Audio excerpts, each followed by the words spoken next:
What's going on? I am Nando. And I'm DJ.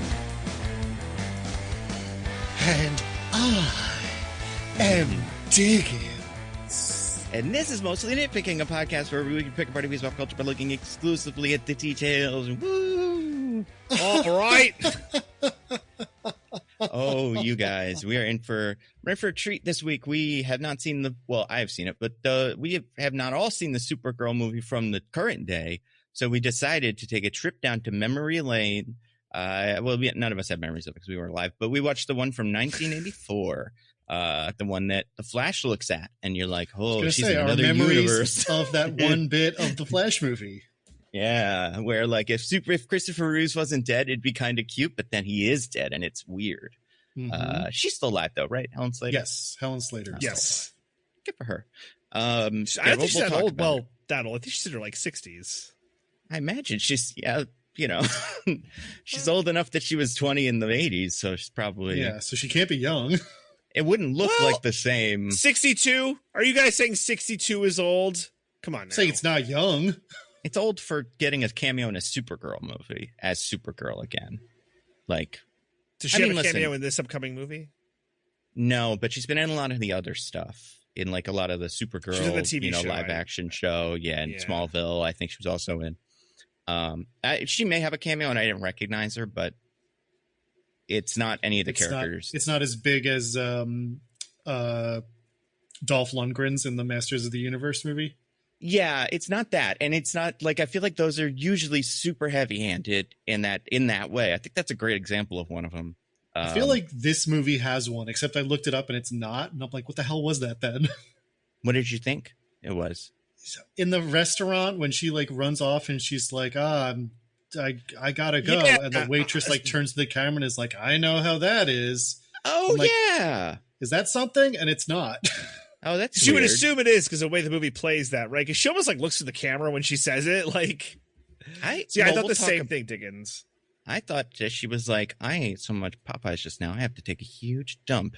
And then it's like, I know what that is. If you eat a lot of Popeyes, that's where you end up. That's very well could be it.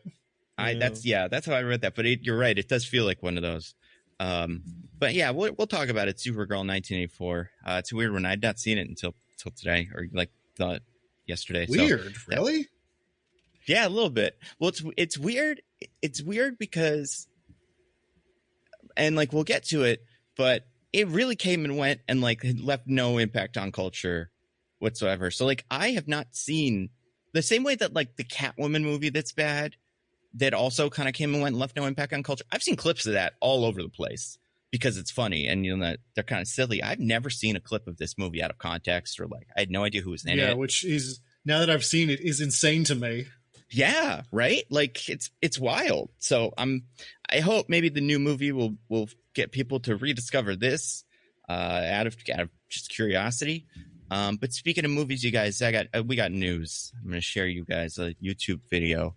Is a trailer. Try not to look at the title, but you can. It doesn't matter a lot. Well, try not to. I'm going to send it. It's only 1 minute and 17 seconds long, and it I'm sending it right now. All right. So I'm just saying, watch this. I'm holding up my hand in such a way that I won't see the bottom half of the screen. Get this ready. Cue it up. Get it full screened. Wait, why do I not just share this out with you guys? Because then we can all listen to it. Yeah. Ignore that. I'm gonna share the screen because then the audio will also be in the thing.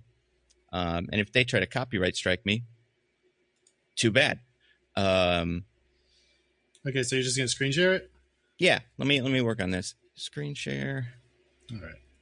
I did open the link, but I was covering my face, so I didn't see what the title was. Very good. I'm betting DJ's also really excited about this. I can see the excitement in his eyes. I don't hear it from his mouth, but I can see it in his eyes. Yes, he's being tight-lipped about point. it. But I find that if I hold it all in, it just it ups my excitement. It's how I store energy. Right. That's how you do other things too, I imagine. Mm-hmm. All right, I'm sharing it now. No, not Don't look at the title. I'm not looking at nothing.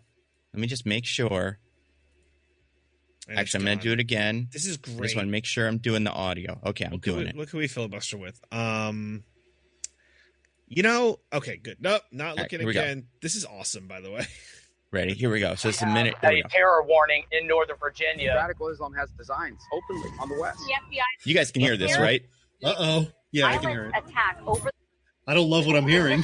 Protests on college campuses showing no signs of stopping. Oh, no. Oh, what? Come on.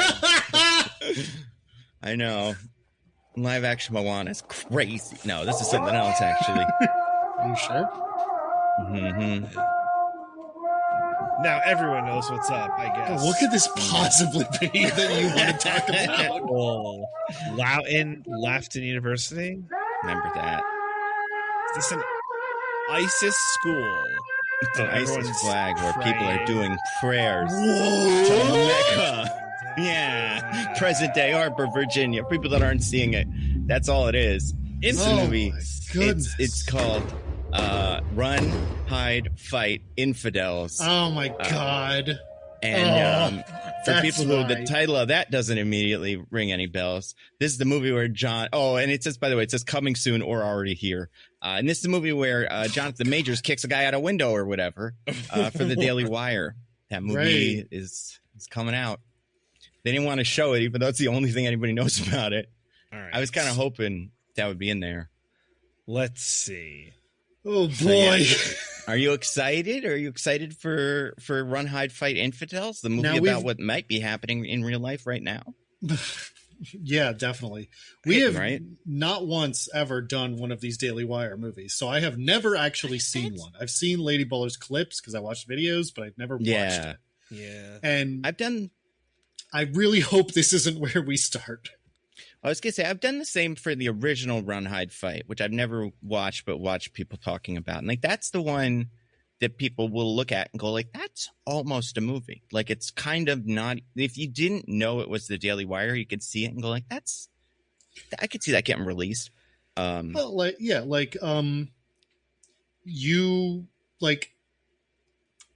shooters are bad and a hero would stop them. I feel like is a concept that if you don't know the person has an ideological reason for pushing it, you're just like, yeah, that's like a concept for a movie. Right. And like, they keep happening in schools. So of course you would set one in a school and like, you know, maybe the person doing the fighting would be conservative because they know how all the guns work or something. So that's important. It's not a crazy premise. This one, however, seems to take it to the next level where small town of Virginia has been taken over by ISIS or something. I can't find this university. Lafton University. I can't find it. Oh, it's probably a fake thing. I imagine they had to make it up, even though you could use any university in America except for like religious university. Except for Brigham Young. Well, Brigham Young. Oh, what's the other one that like Liberty University? That's the one. They would never let this fly. But, I don't think there's a Harper, Virginia. I don't think that's a town. There's Harper's Ferry. Yeah, I don't know. That's West Virginia. Like I don't think there's a Harper, Virginia. So I like that. So is this supposed to be like an alternate history where like it seems like it's an alternate universe. States? Like what is it? Because they didn't. There's no way they got like footage of like an ISIS flag at a college. So they made this up. It could be. Maybe this is. And it is a fictional movie. Let's be clear here, DJ. No, they're not saying this is a true story. This might be happening. It's very possible. Then they made up a town. I mean, fictional movies can take place in real places, but this is taking. I know, but I'm just saying, it's not crazy that there's a fake town and a fake university in a movie. That happens all the time. Yeah, for sure. Then yes, we should set the record straight. This is complete and utter fantasy. Maybe 100%. Maybe the Daily Wire is trying to create their own town, and they're going to call it this, Ooh. and then it will be a town where every like kind of like what was it like in Westworld or like at Disneyland, every day at like 3:00, 3 guys come and pray to Mecca, and you boo them or whatever, and then that's like a kind of town. You know, you probably don't have to fight them, but just like you know. You get to, as a town, you fight them like Steven Seagal in that video. Or that, yeah. they go up to you and you like touch them and they fly backwards. Now, I have a question for you guys. Now, Ben Shapiro would have us believe that his demise is overstated and that everything is fine and that also everything is going great with Israel. And Iraq. He's very excited about everything they're doing in Iraq. It's the most brave, bold move a president has ever made. Iraq or Iran? One of them. I'm like, is there something one of the ones that does this whole thing, that we have to get him for some reason. I don't know. Yeah. So he would have us believe all that. And my question is, should we see this movie? No. I don't know what my question is. I just want to dunk on Ben Shapiro.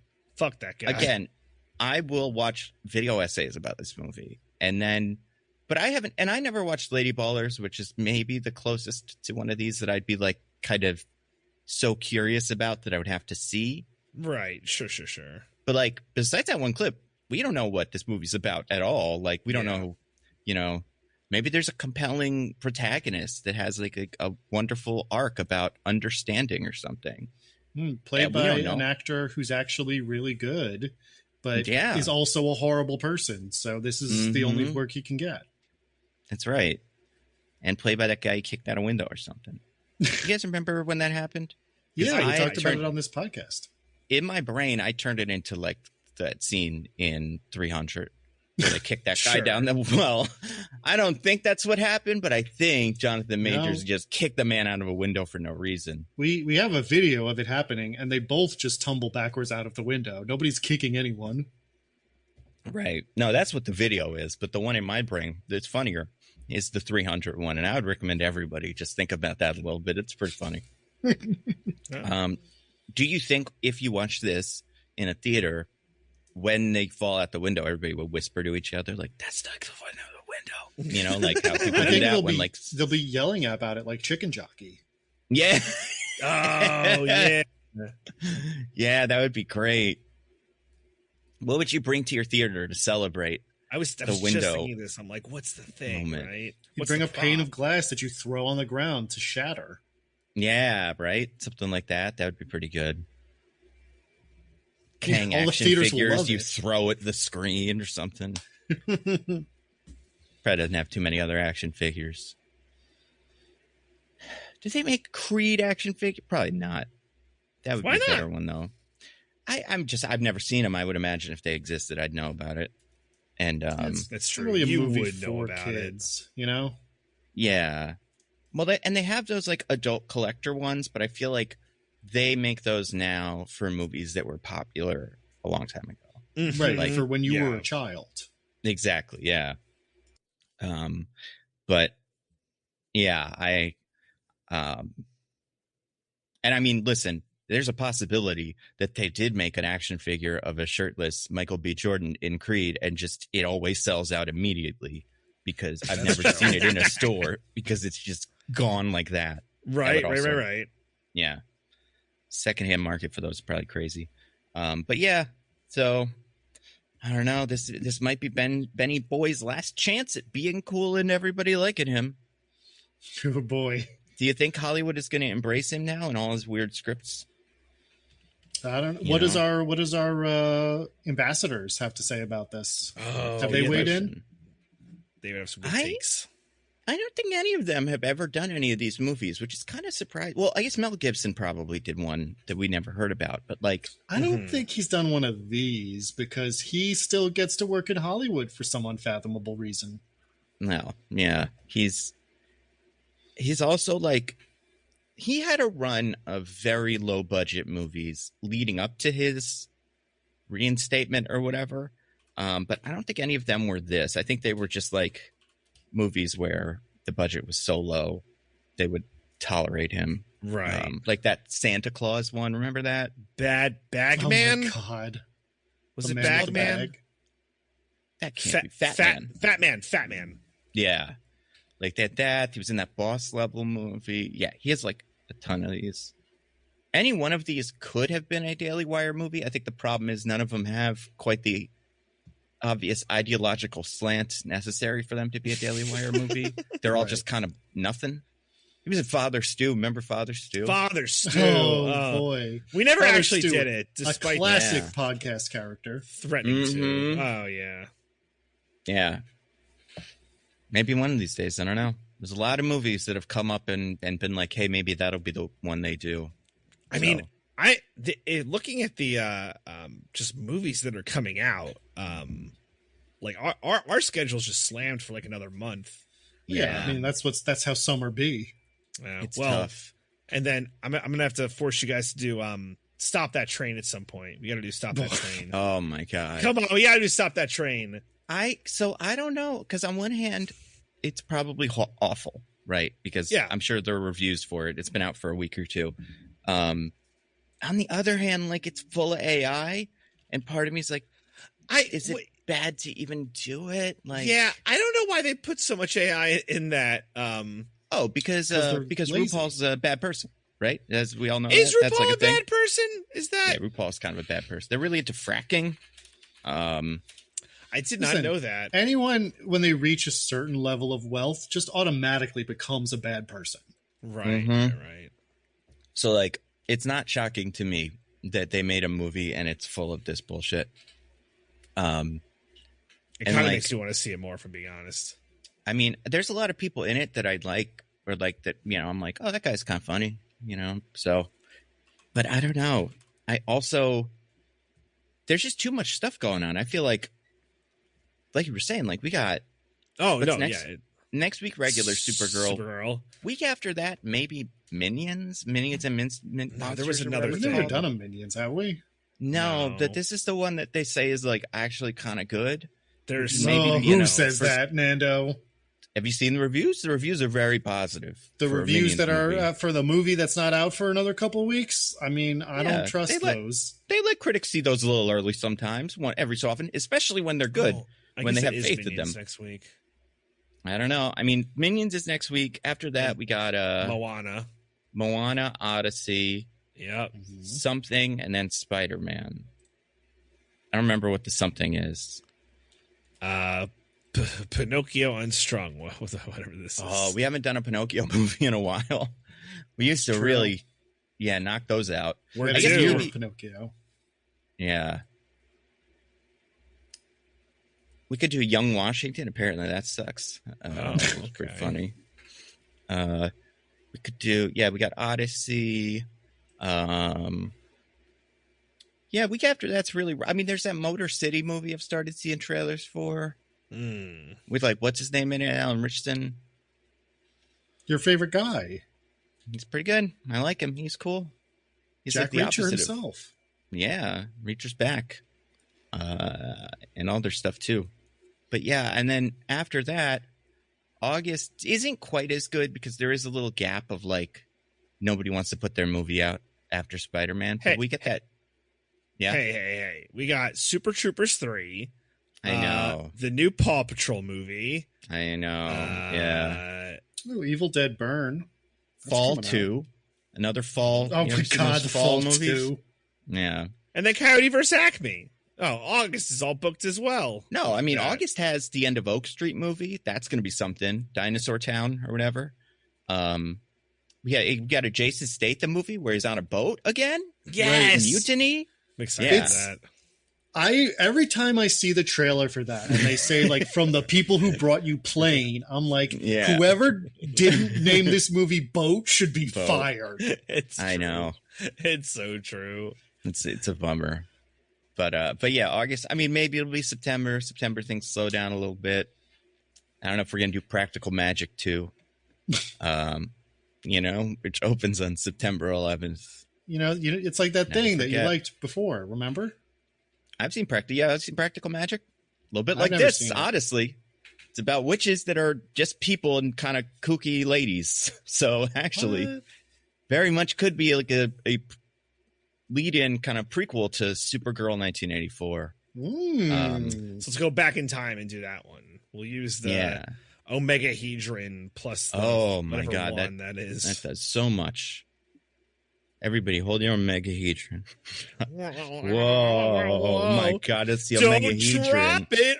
Yeah, don't drop it out of the space station. That'd be a mistake.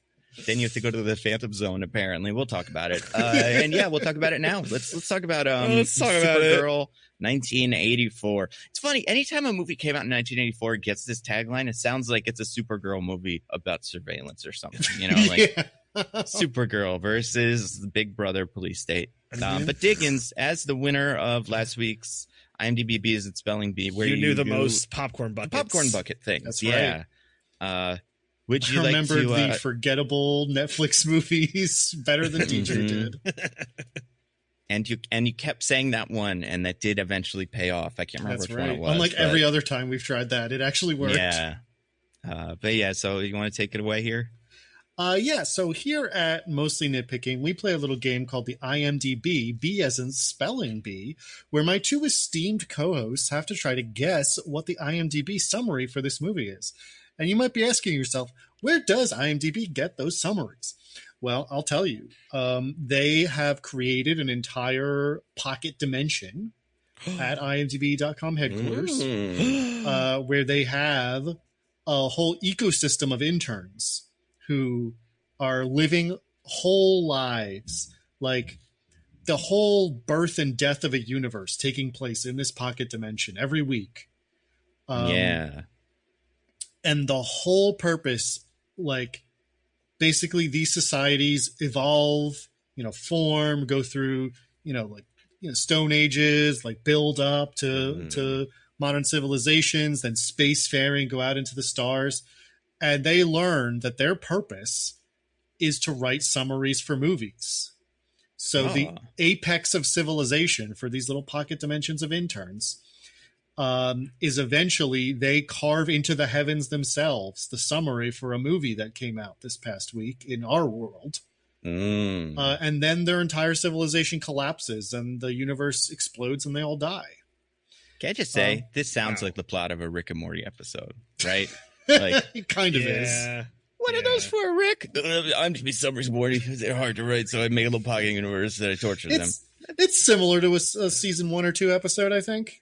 Yeah, and that's not bad. I like Rick and Morty. Even the new ones are kind of funny. So, they're trying their best. See, they're making a spinoff with just the president. They put out the trailer for that this week. Yeah. Wow. I think you mentioned it before. Yeah, I'll never turn down Keith David getting a check. That's exactly. True. I'm happy to give it a try. But yeah, so pocket dimension. Right. Do you think the pocket dimension was raised in a good environment or a bad environment this time around? This pocket dimension, I think the civilizations turned out fine. Turned out just fine. Just fine? Exactly fine.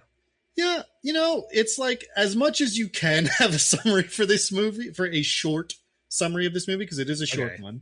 Okay. That's good. It's basically accurate. Okay. I believe DJ, as last week's loser, you get to choose who goes first. I'll go first. Let's just bang this out, get it over with.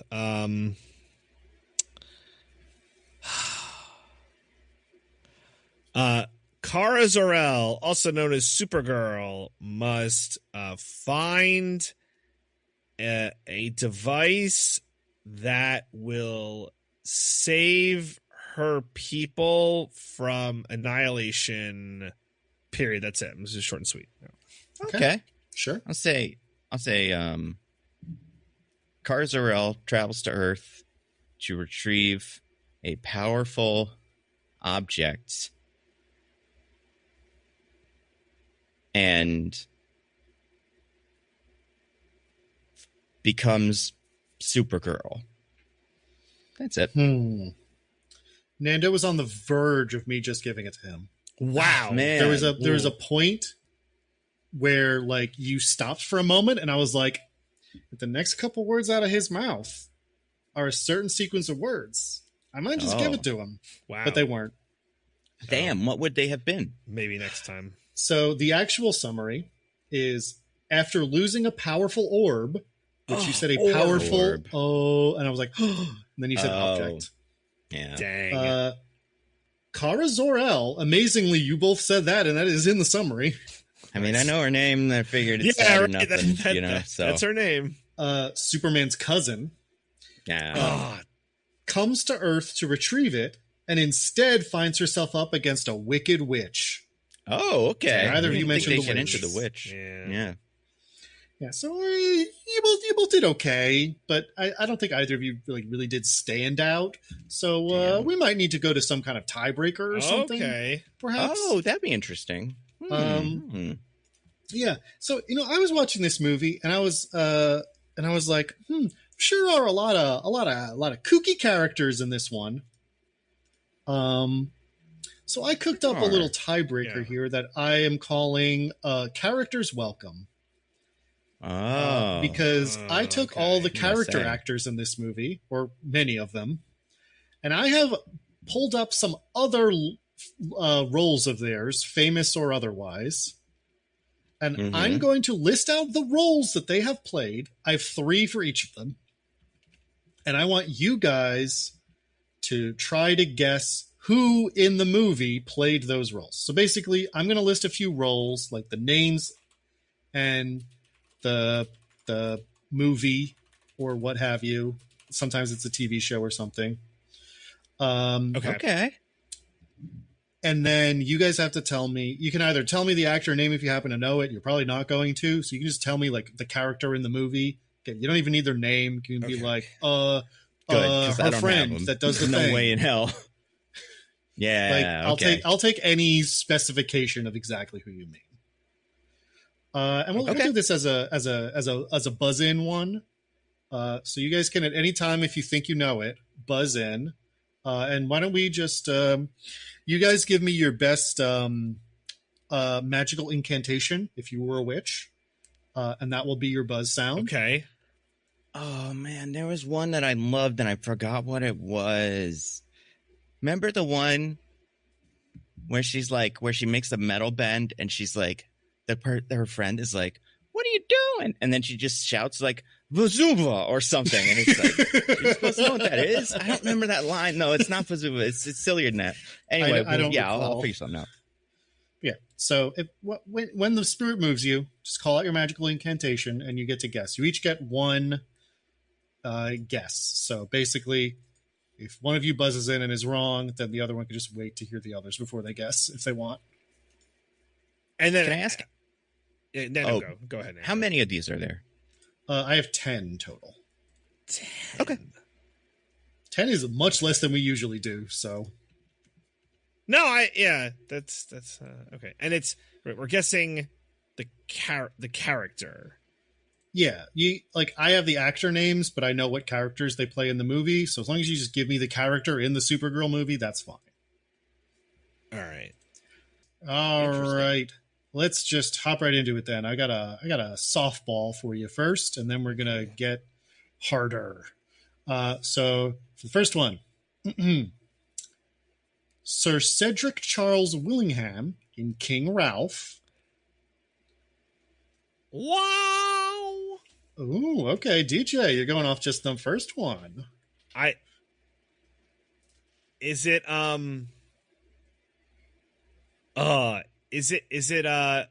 Peter O'Toole's character, that guy? And basically, you did know the actor this time. Yes, it is Peter O'Toole. God damn, DJ, you're nice like that. You got one whole point. I'm so good. I know Peter O'Toole so well. What's your favorite Peter O'Toole movie? Ratatouille, no question. I was going to say, well, that's actually number 2. Antonigo in Ratatouille was going to be the next clue. Oh man. I would have had this. He's Antonigo. Up. Oh, yeah. I always thought Antonigo was Christopher Lee. I didn't realize it was him. That's good. Mm-hmm. It's Peter O'Toole. And then the first one, of Peter course. O'Toole's still alive. No, he died like 10 years ago. Yeah, more than that even. Hmm. The final one, of course. It was like T.E. Lawrence, Lawrence of Arabia, his most famous role. Yeah, that'd be the giveaway. Nice. Good that he's in Ratatouille. Good that they're not going to remake that, no matter how much people ask Josh O'Connor. It's pretty funny. People keep asking, and he's really annoyed by it. Oh man, it's the ears, It's just the ears. Yeah. Mm-hmm. All right.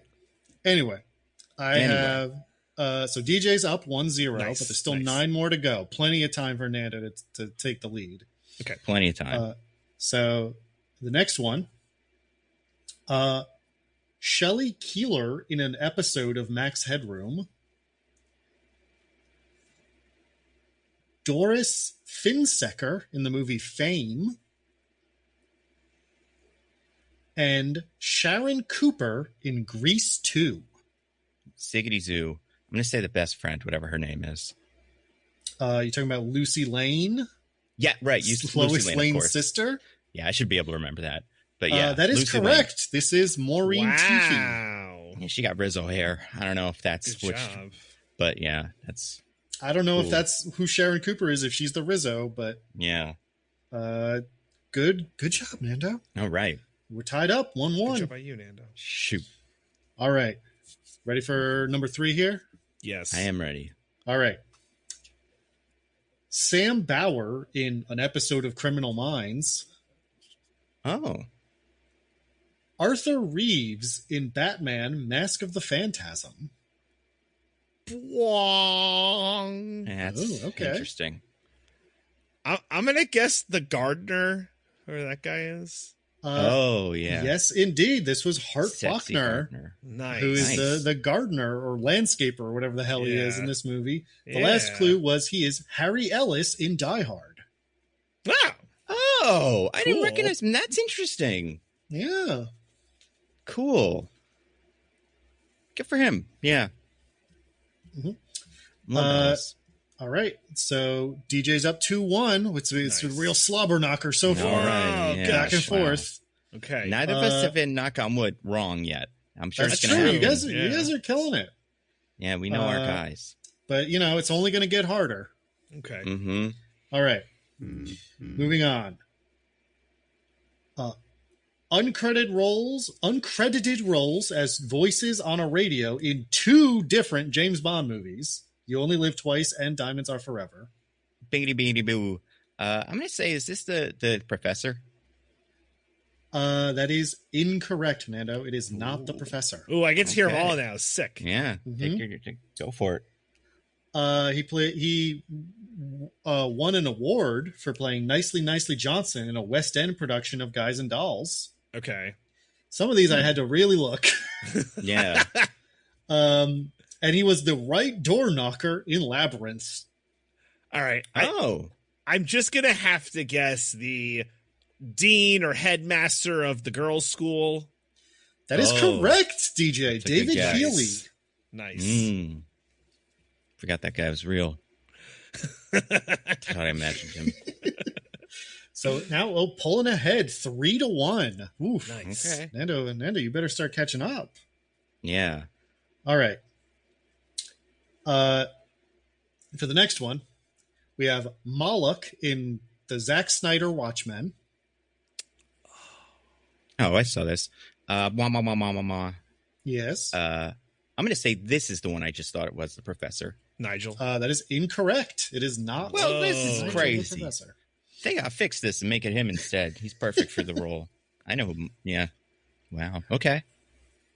So DJ, you get to hear the other Yep, two. I love it. Love it. Yeah. Russell Thompson Sr. in Honey, I Shrunk the Kids. And Max Headroom in Max Headroom. Oh. Is it Jimmy Olsen? That is incorrect, DJ. Who is Nobody it? gets this point. This is Matt Frewer, who plays one of the rapist truckers. Oh, I forgot man. about them. Oh, Yeah, I would have accepted dang. either of the truckers if you tried to specify. He's specifically wow. one of them, Yeah. obviously, but who cares? okay. Interesting. That's Max. Headroom. Wow. Huh. Good for him. Yeah. Yeah. Wow. Yeah, real bit part for him in this movie, but he's there. Mm-hmm. All right, so first one nobody got. Yeah. Moving on to the next one. Glenn Lunny in Apollo 13. Oh. Dave McFly in Back to the Future. And Officer Jerry in Zack Snyder's Justice League. What are these people in these Zack Snyder movies for? What happened? Bwong. All right, TJ, you rung in. Now, tried and true strategy. Is this Jimmy Olsen? That is correct, DJ. This is Arthur Floor, who played Jimmy Olsen, the only character in every one of these Superman movies, because he's the only one who came to this one. Yeah, that's fair. Oh, man. Oof, DJ, I think, is that 4-1? Yeah. Yes. So, Nando, you would have to get every other one right to tie. No, sorry. You have to get every other one right to win. You have to get 3 of these right to tie. Okay. All right. Let's do it. So it's still possible. But No DJ pressure. is pulling away. All right. So for the next one, we have George Spigot / the Devil in Bedazzled. We have Richard III in Blackadder. I heard Nando first. Yeah. All right. Now I want the professor. Nigel. He wants Nigel. Nando, that is finally correct. Yes, this is Peter Cook, who played Nigel. I wanted Nigel. The professor / warlock. Dang. Yeah. And the last one I was going to give was the impressive clergyman in Princess Bride. That I did know. Yeah, Okay. I was waiting for that. But, yeah. All right, so it's 4-2 now. Nando, you're climbing back up. All right. Moving on to the next one. We've got 3 left. Okay. We have old boxing woman in Ready Player One. Dory in The Batman. Bwong. Ooh, DJ. The Batman. Huh. In The Batman. The Batman. Yes. The right. Matt Reeves Batman. Yeah. Okay, is this... Wait, so can you just say the first one again? Old boxing woman in Ready Player One. All right.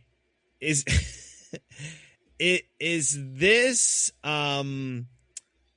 like the girl from the school who's like the mean bully who tries to scald them with like burning hot water or whatever?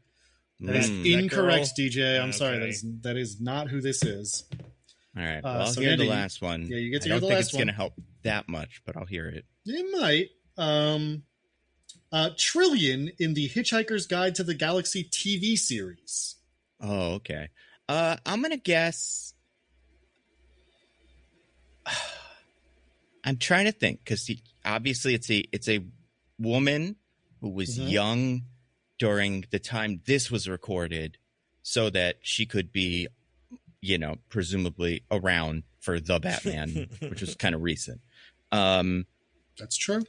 So I'm gonna guess. Maybe this is the waitress. Is this the waitress? That is incorrect, Nano. I'm sorry. You were thinking in terms of the scale of the character, but you were not correct about the precise character. This is the kind of like high-pitched voice girl at the party that Nigel hits on briefly. Oh, yeah, I kind of remember. Is that the one who her. gets like bewitched by? Yeah. Faye Dunaway like makes her eat a spider or whatever.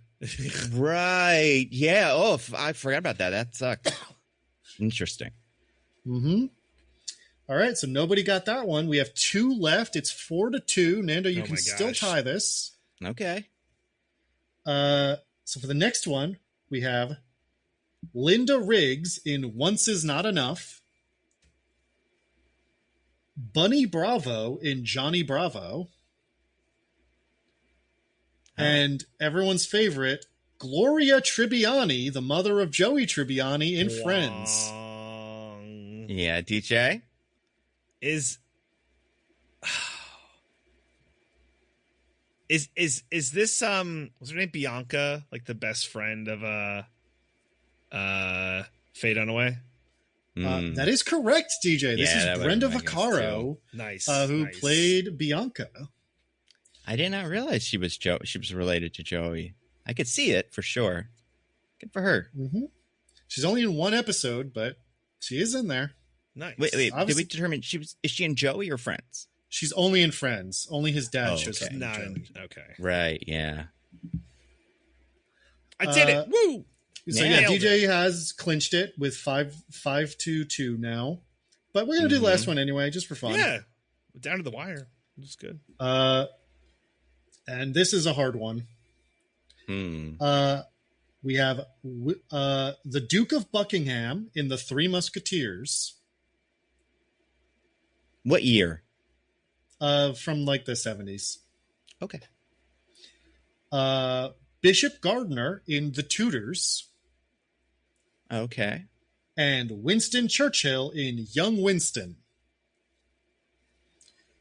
Again, this was a hard one to find things for. I'm trying to figure out the last guy. Like, what guy did we not mention in the movie? Yeah, what other men? I mean, I feel like there is somebody. There, like, this is the thing with, like, there's a couple of things that happen in this movie, and I'm like, I forgot about that. But Bwong. Oh, DJ. Is it Kara's dad? That is correct. This is Zor-El, played by Simon Ward. Nice. Okay. That was not who I figured.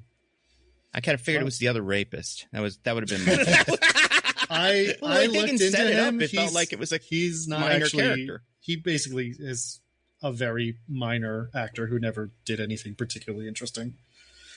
Simon Ward had a very famous British career, which obviously we don't know much about, but that makes sense. Yeah.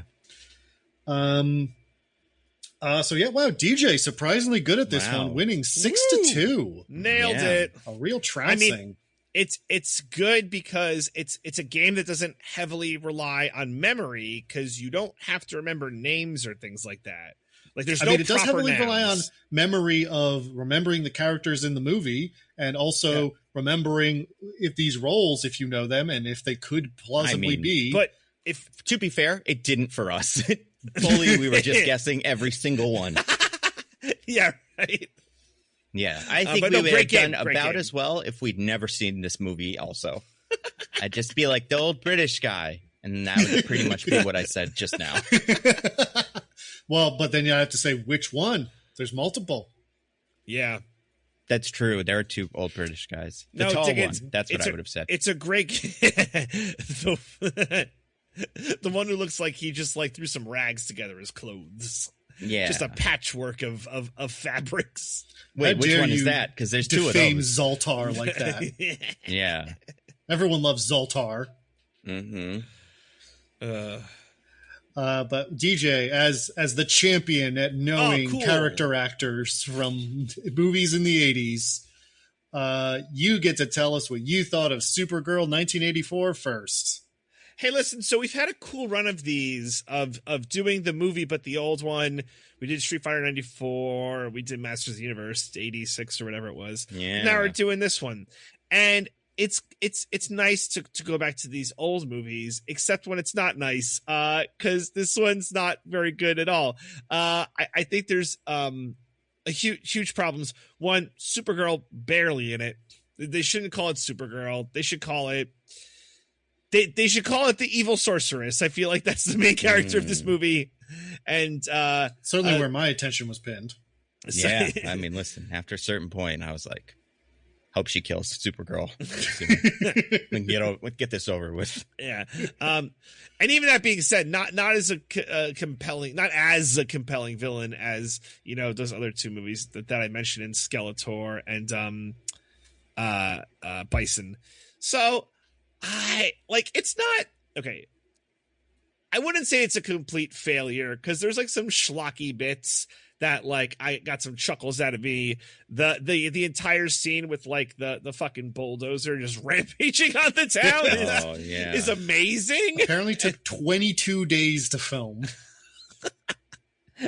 And like that being in the movie means it's not a failure. But unfortunately it's 2 hours and those parts are few and far between. I wish I saw it. I think we were talking before we recorded how there's like different versions or whatever, and on HBO Max you get the 2 hour version, but there's like a longer and a shorter one. So like I would have preferred watching that shorter one for sure.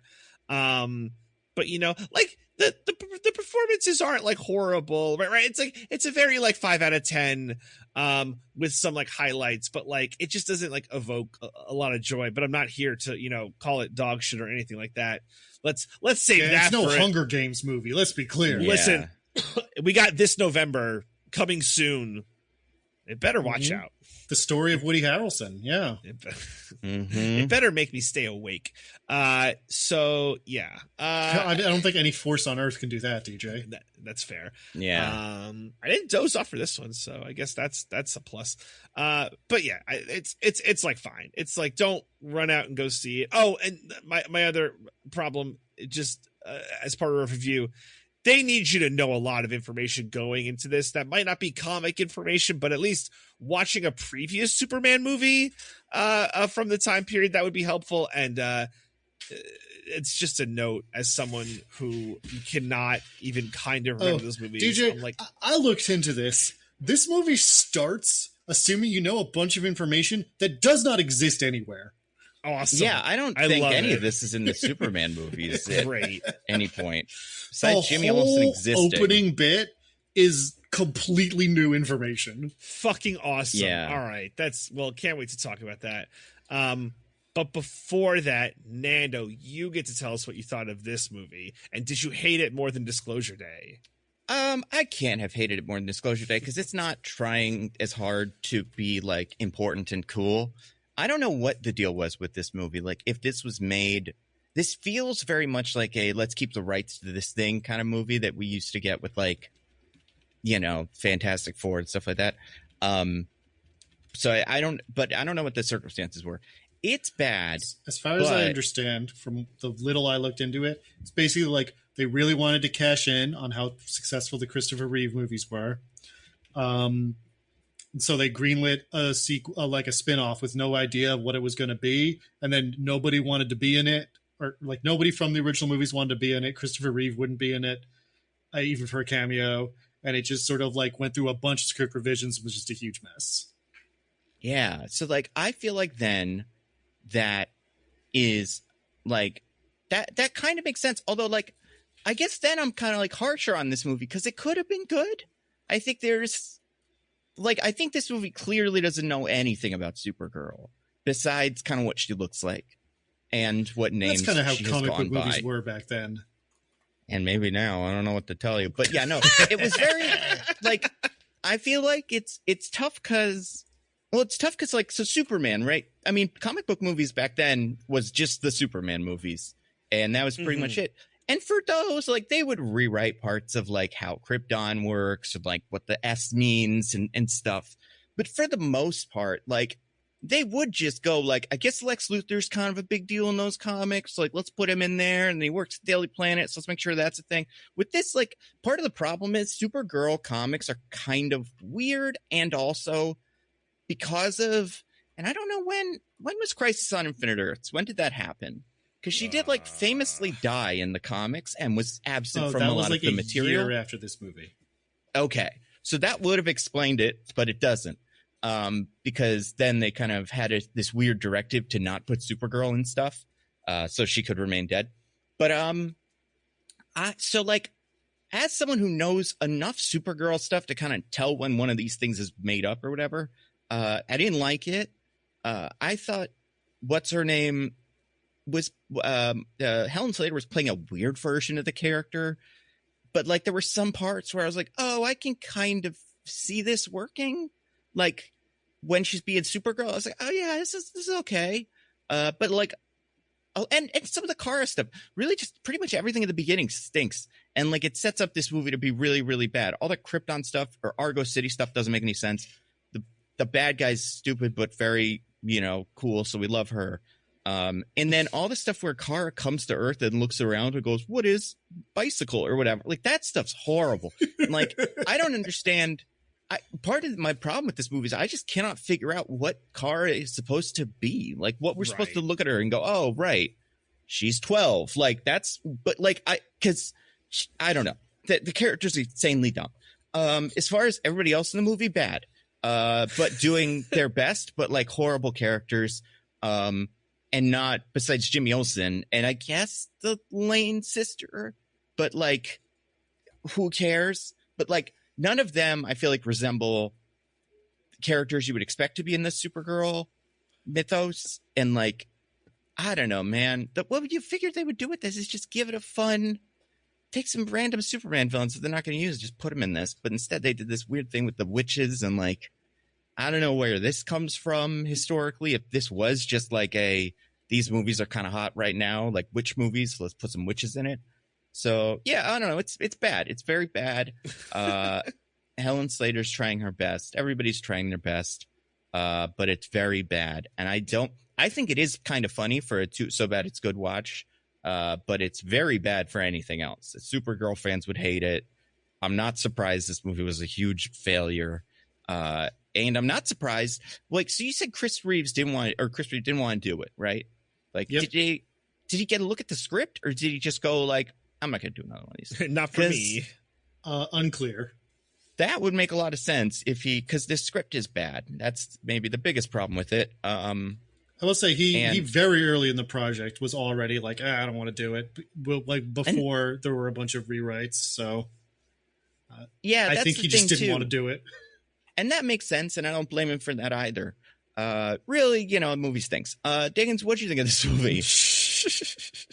So I'm watching this movie and there's just large parts of it, that to paraphrase, I think H. Bomber guy who said this about Pathologic, that were kind of like a feverish dream ballet written by an alien, then translated to English by a mystical rat who speaks only in riddles. Nice. Yeah, I can see that. Because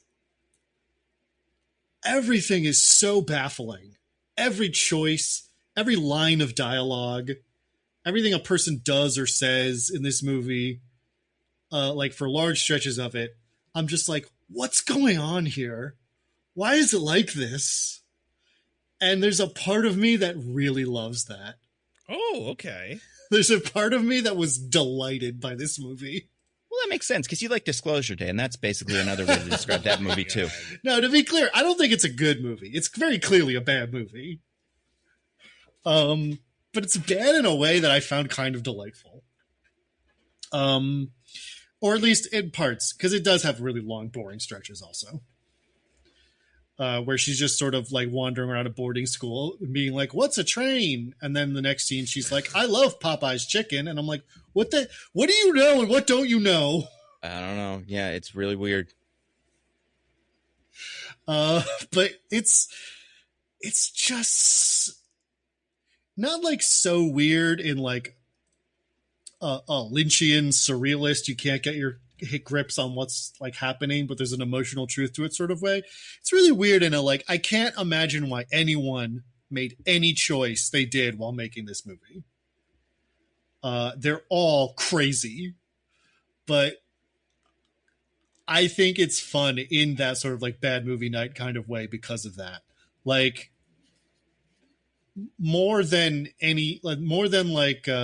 the Street Fighter movie or the Masters of the Universe movie, the ways in which they were like not necessarily great movies, they were still kind of like, I understood how we got there most of the time. Mm-hmm. And this is just so insane. So unmoored from any vision of what I would expect from making a Supergirl movie that, it's just very fun to me. I mean, yes, again, like if you're asking for my actual opinion as a movie, it's a terrible movie. It's very poorly paced, large stretches of it extremely boring. None of it makes any goddamn sense. The character is completely flat and never like there's no arc or journey to her. And also she doesn't even really do or care about the thing that she's like set up to do and care about. It just things just kind of happen. Mm-hmm.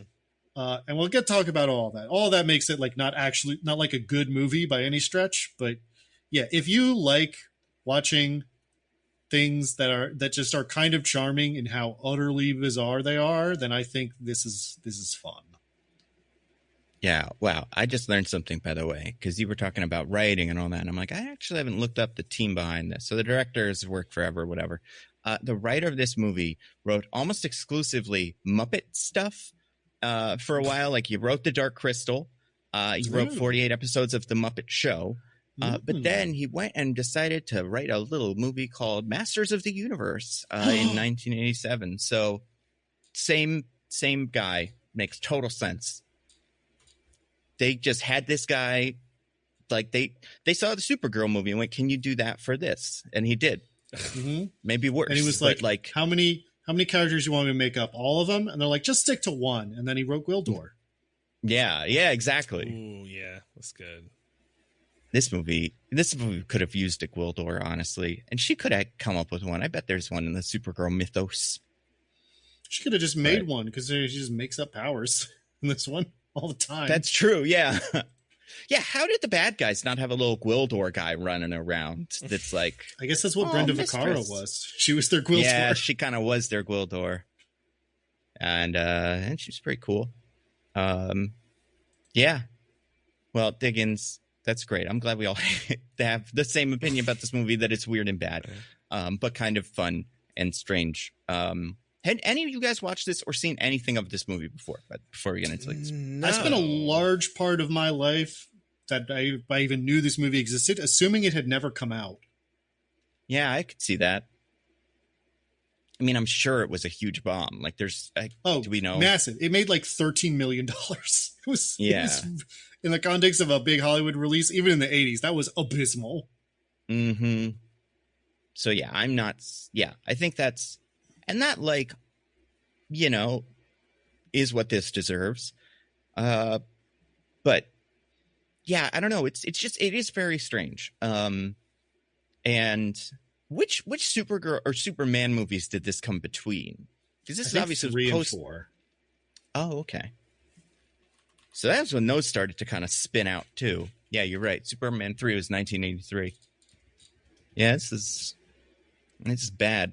I believe the bombing of this movie is why the studio that had made the first 3 sold the rights, and that's, you know, which is partially why the fourth one is so bad. Oh, look at that. Makes a lot of sense.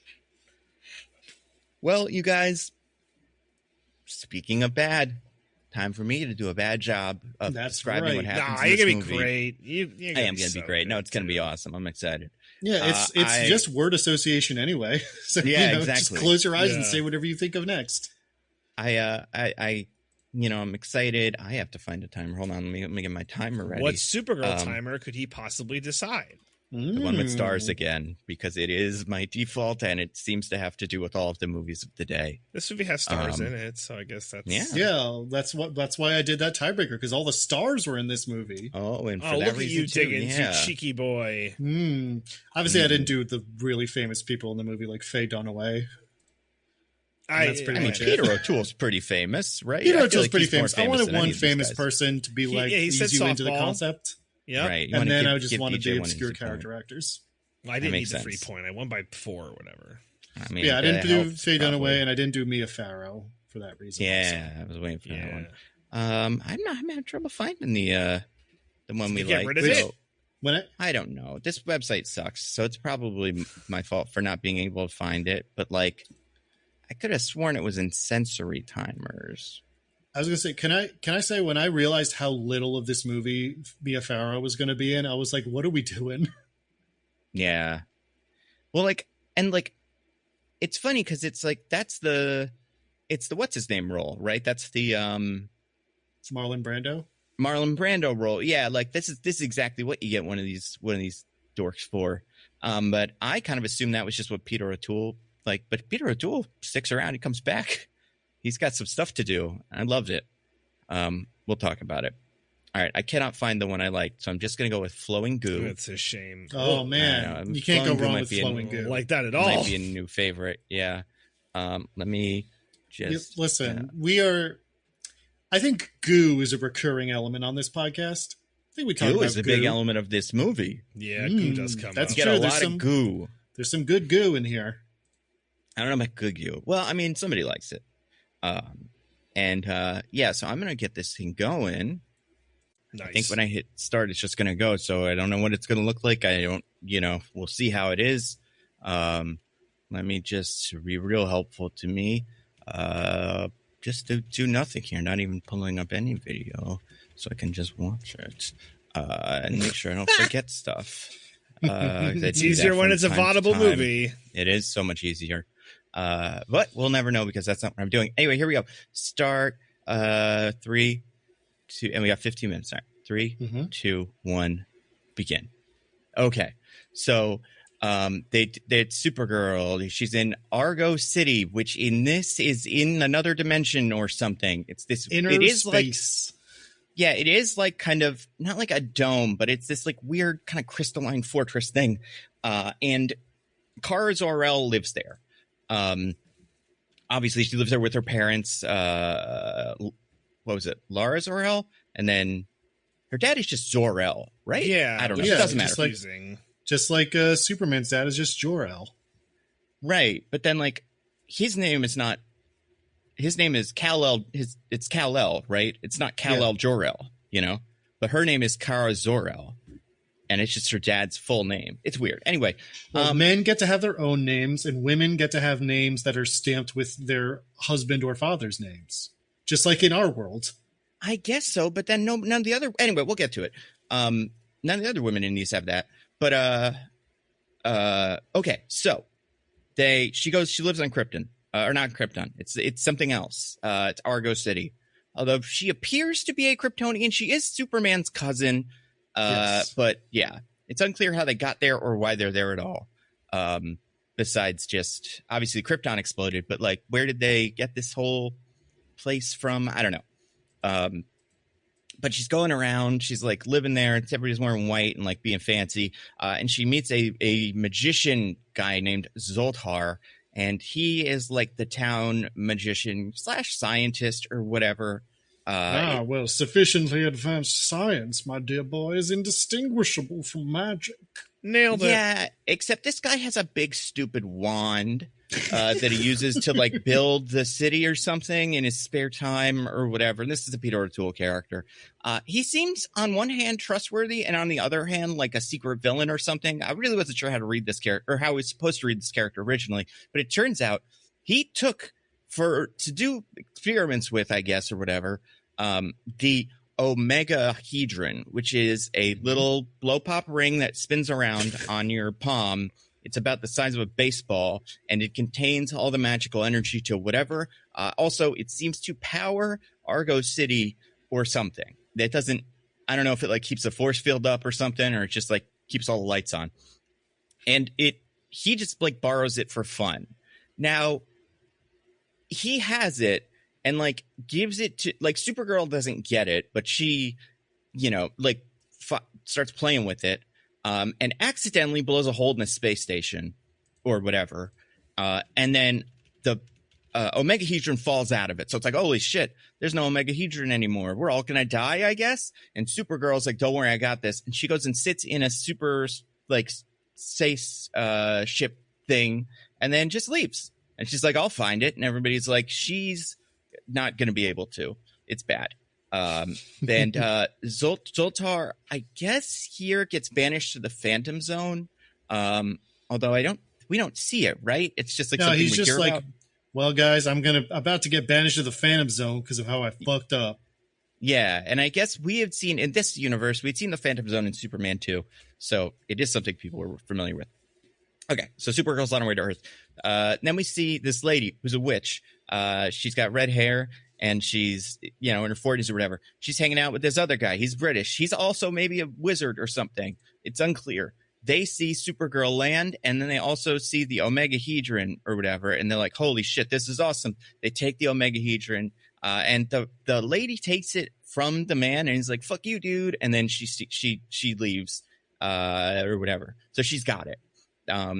Kara goes to Earth. She flies around a lot. There's some wires. Ignore them. She sees some horses. She flies with the horses. It's really great, you guys. She's also kind of like childlike wonder. She picks up a rock and explodes it in her hand, and she's like, "Whoa!" I don't really know what they're doing with her. Back to the lady. She's a different hairstyle now. She's back at her house. Her house is a fun house for some reason that she lives in. That's old and like worn down. She literally like a haunted house you'd go to on Halloween. Yeah, and it's in a carnival that's fully just not exist. Like, nobody goes there anymore. It's all dead. I mean, you can still do bumper cars if you want, but more or less it doesn't really exist. She lives there with her good friend, Joey's mom, and Bianca. Joey's mom is Bianca, and Joey's mom is like, man, shit's crazy. And then this one's like, no, it's not crazy because, look, I got this little ball, and it's got all the power, and we're going to use it to get everything we want because we're bad guys. and she puts it in a little dragon container or something. Also, Kara has a little watch that tells her where the ball is, so she kind of goes in the area of the town that where this like carnival is near. She doesn't go exactly there, but she's like, I don't know stuff. Then two guys try to sexually assault her. She beats them up, and it's the weirdest scene. We'll probably talk about it a lot in a couple of minutes. Believe me, I make sure of it. Hard cut to it's the red-haired lady again, and she's got a new hairstyle, and the British guy's like, hey, I'm here, give me that stupid sphere. And she's like, screw you, I got magic now. And she does magic and makes everybody old and stuff, and spiders come out, and everybody's like, whoa, this one's crazy. Hard cut to Supergirl. It's day now. Supergirl is in the middle of the park, and she sees some girls playing softball. How old are the girls? Nobody knows. How old is Supergirl? Impossible to tell.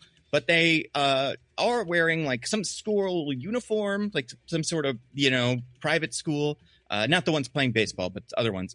And Supergirl sees this. She's like, oh, I can blend in by being one of them because we're both of indeterminate age. So she walks behind some trees, and she has their outfit on, and she's like, I go to the school now. And she goes to the school. Her hair is brown now for some reason. And her hair is brown. Yeah, her Supergirl suit is gone.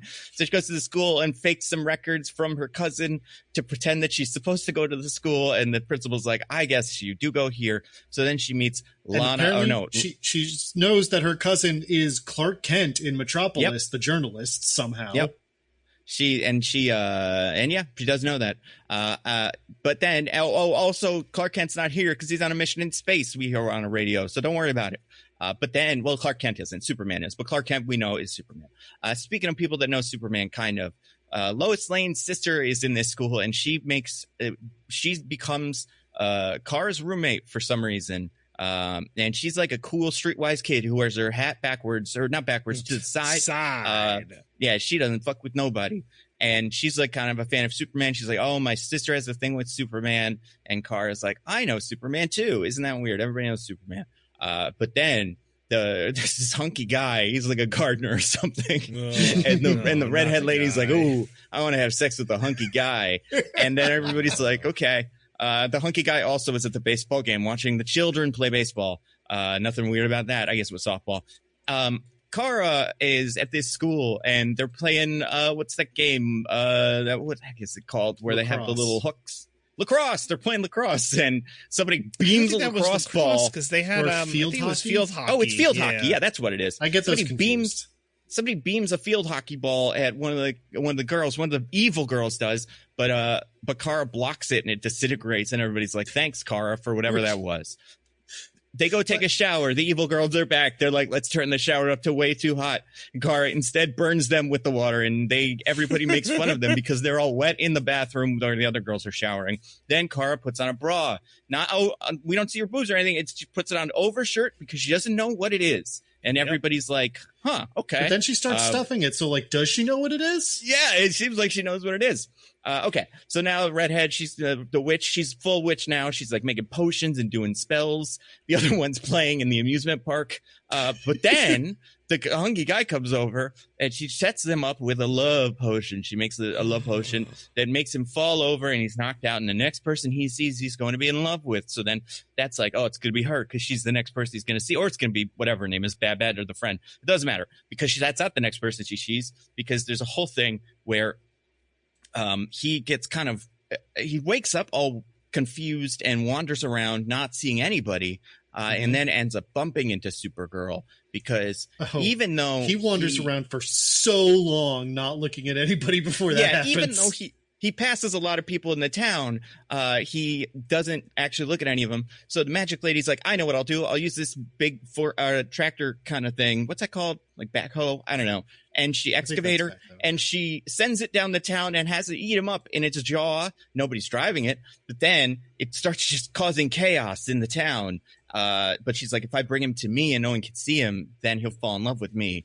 And then Kara's like, I'll do Supergirl stuff and save everybody from this runaway thing. I don't even remember if Supergirl knows there's a person in it, but it's like causing so much chaos. And her friend tried to get in it and bumped her head, so she's going to die in this thing too.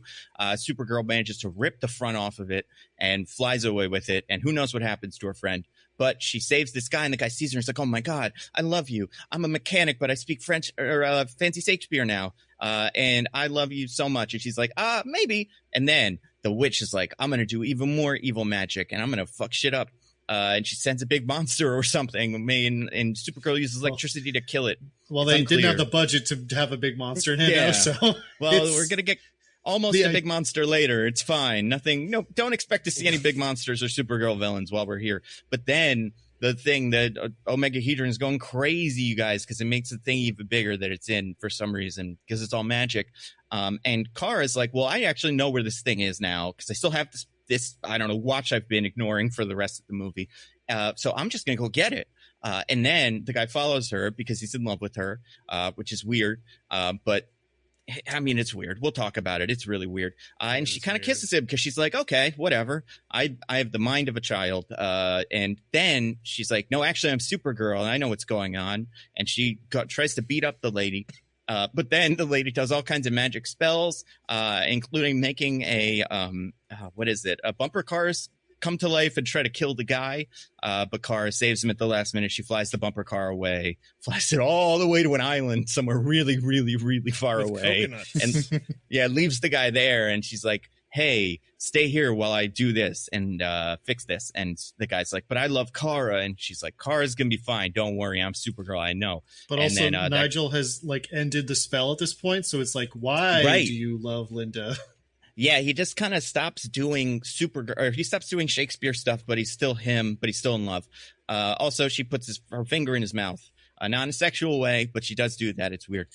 Anyway, now the redhead's like, fuck it, I'm drunk with power. I'm going to do whatever I want because I need to get her back. So she calls the guy who's British, and she's like, get me the most evil thing you have. And he brings her the evil stick, and he's like, this is so evil. If you hold the ball in this, everybody's going to have to do whatever you say. So she makes a big mountain with a castle on it and a bunch of fascist police or something start rounding up all the dissidents. Actually, those are just the regular police. As soon as this happened, they were like, we're on board. She gives them cool black outfits because they start being fascist police, and then she banishes Kara to the Phantom Zone, and she goes to the Phantom Zone, and it's all weird. It's full of goo. She falls in the goo, but then Peter O'Toole saves her in his rags and tatters, and then he goes like, Kara, no one can get out of here. You can't get out of here unless you try, and I don't want to do it. And she's like, why? And he's like, I don't know. It's not bad. If here is bad, this is worse than death. But if we die there, that would be bad. So then they try to do it anyway, which involves climbing a big mountain.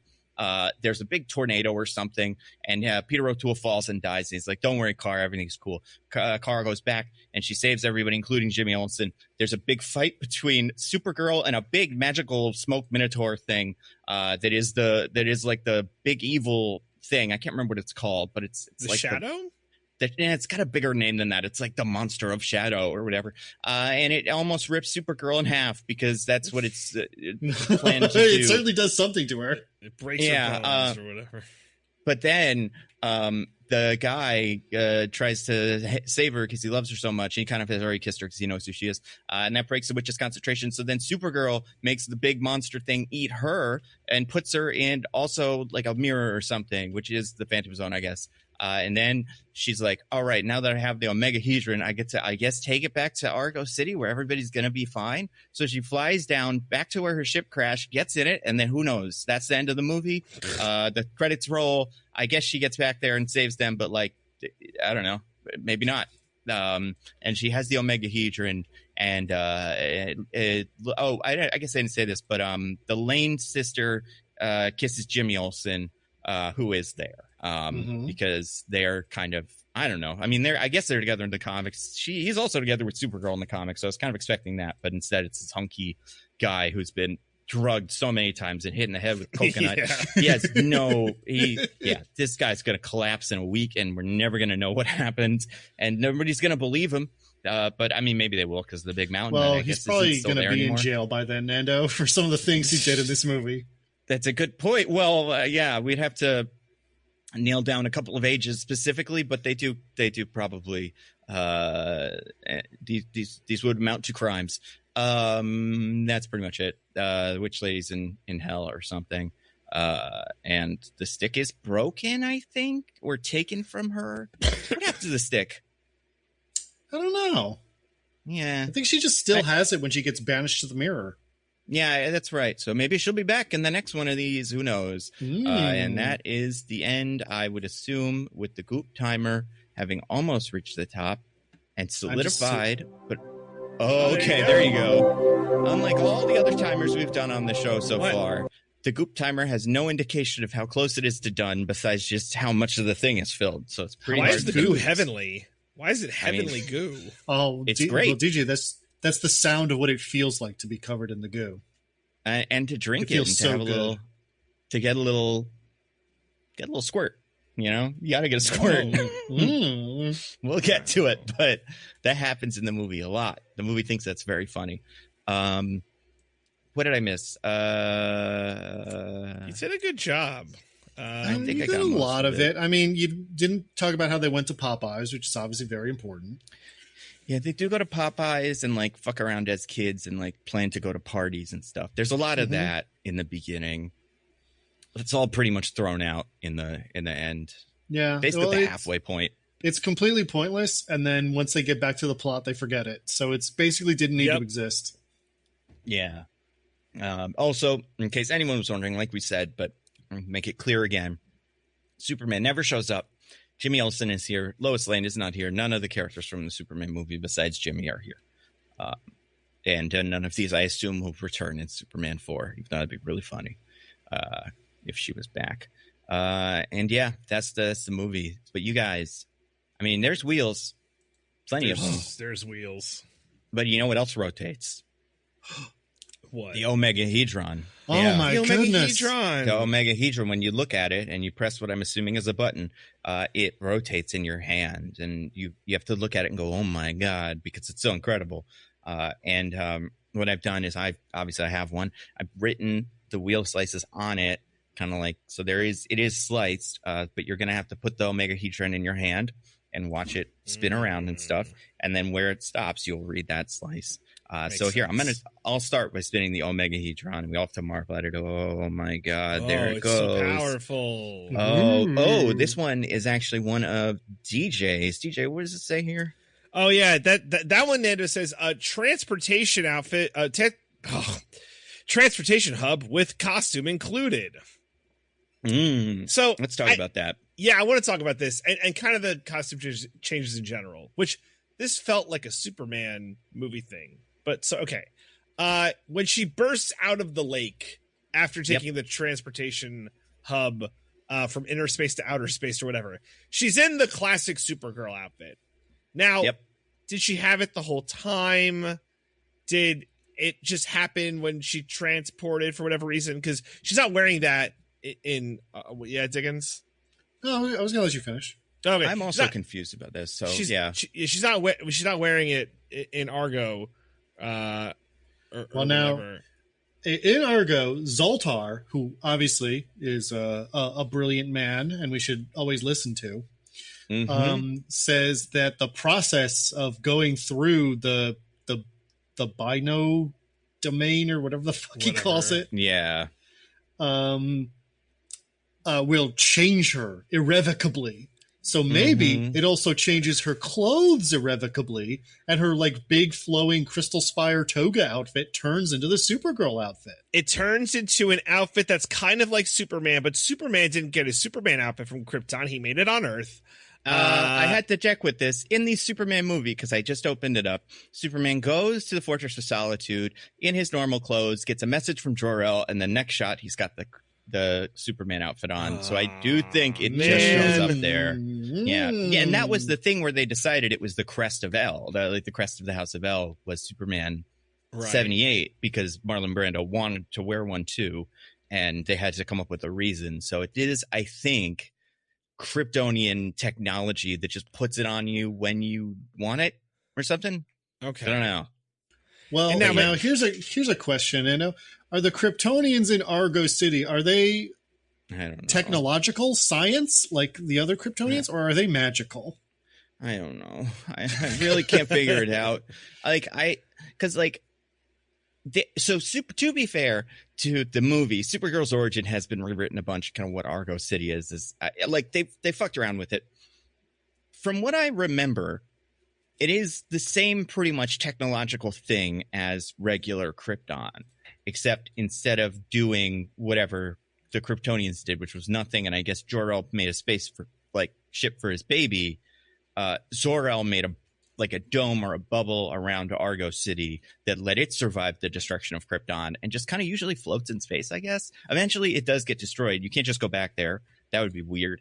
I imagine they did something similar with the Omegahedron in this universe and put it in a pocket dimension, but I don't think they are magical. I think they're just also science guys. But it's how come, that thing you said. Then how come Faye Dunaway can use the Omegahedron to do magic? So I feel like the Omegahedron is, the Omegahedron is kind of like an Infinity Stone. I feel like if you're holding it, you could kind of do whatever you want. But I would say these Kryptonians they feel about as technological as the ones in the other Superman movies. They're not like I guess, I don't know. We don't see very much of the other ones. It's so complicated for a movie that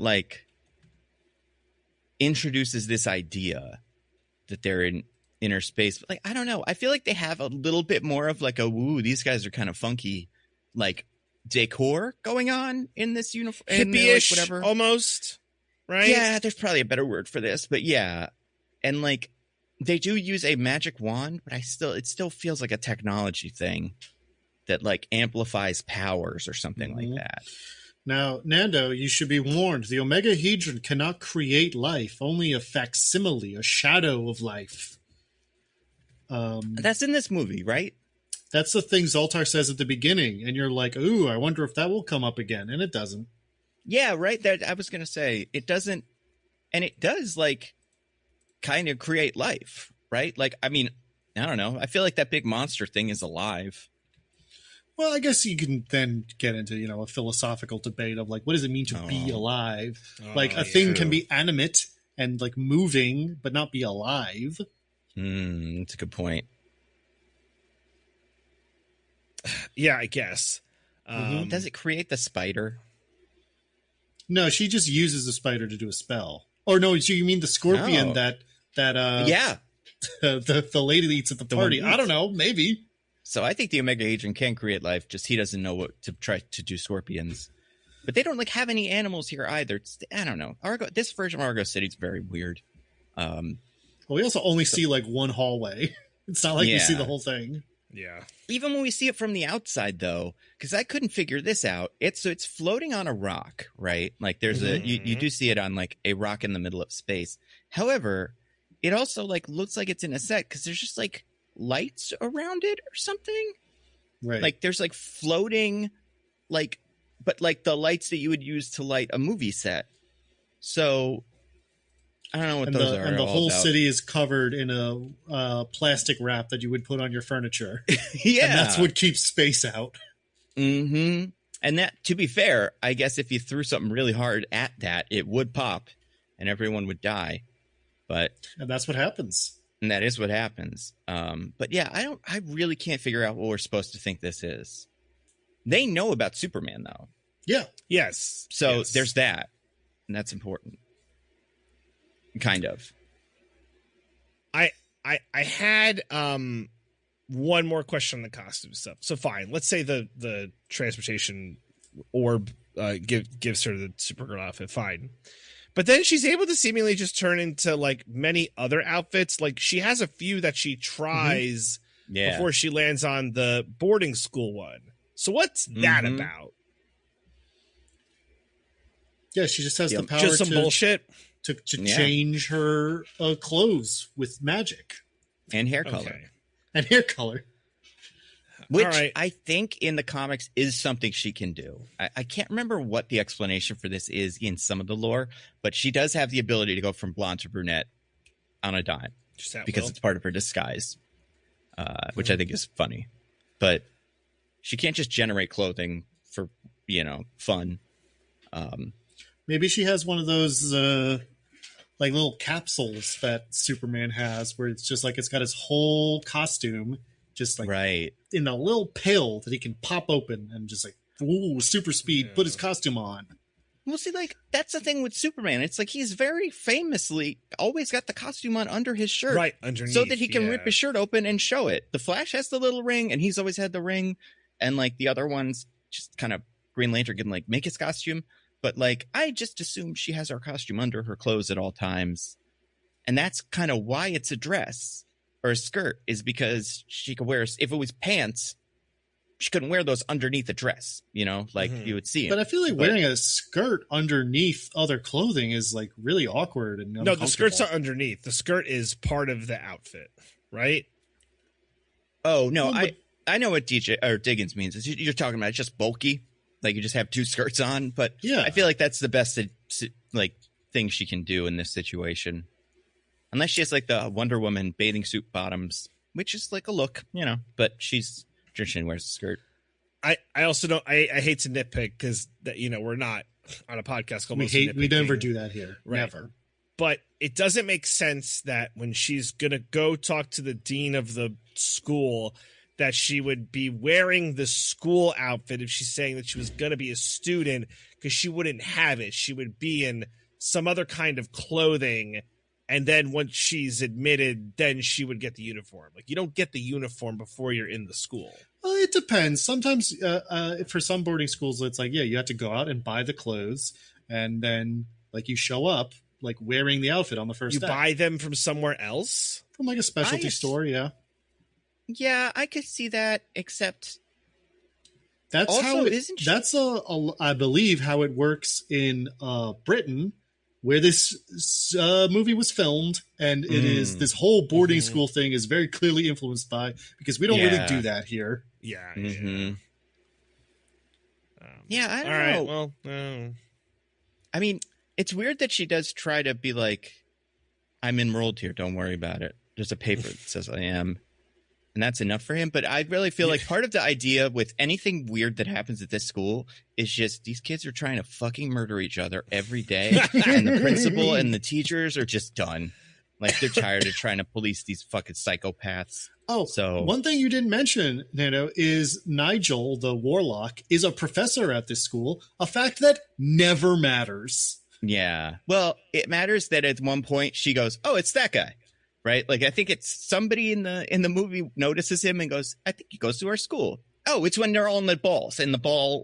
Yeah, but like that's prisons. Not important. Oh yeah, no, it's not important, but it does happen. One of these teachers is like taking Tylenol, like they're like Pepto-Bismol. You can't. Don't do they that. know what that causes? Yeah. Well, we'll find out later in the movie. They might say it explicitly. Oh yeah! Oh god, I forgot about that. Yeah, that was a real like ooh.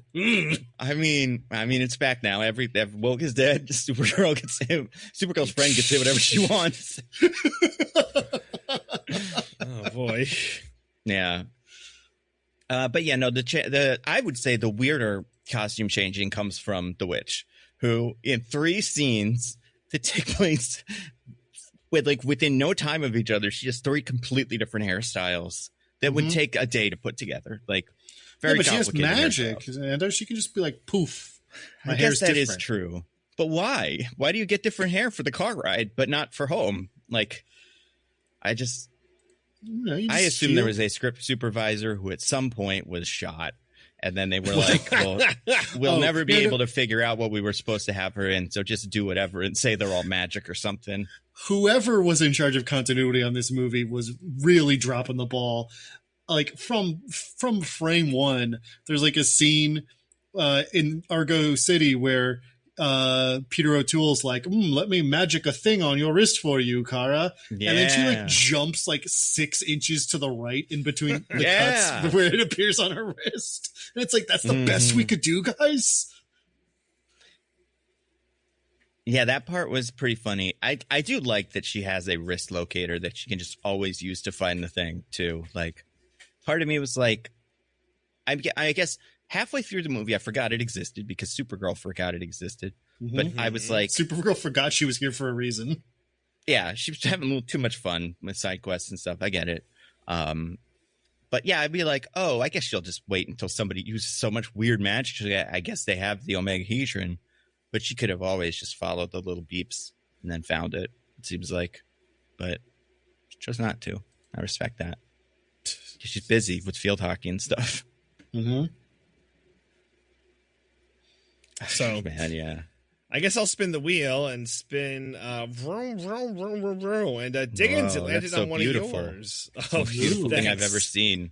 Wow, the Omegahedron. It's just it's captivating. Yeah. It's amazing. What does it show you, Diggins?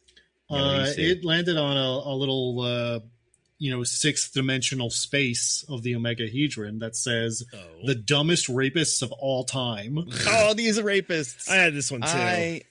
Yeah, they're so weird. Like, okay. It's a little weird in your movie, your colorful superhero movie that presumably you want children to come watch because it's only PG, that a couple of truckers in the middle of the night walk up to Supergirl and like, hey there, darling, you looking to have a good time? And are being very threatening to her, and it's very clear what's going on. But where this becomes completely insane is, obviously she's like, oh, I know. Or they don't do the naive, oh, she doesn't realize what they mean. Oh no. She's just like, I know what's going on here, and you creeps better get out of here. And then she punches a guy or shoves a guy through a fence. And you're like, so this is where they're like, oh, what's going on? And they get scared and run away, right? Absolutely not.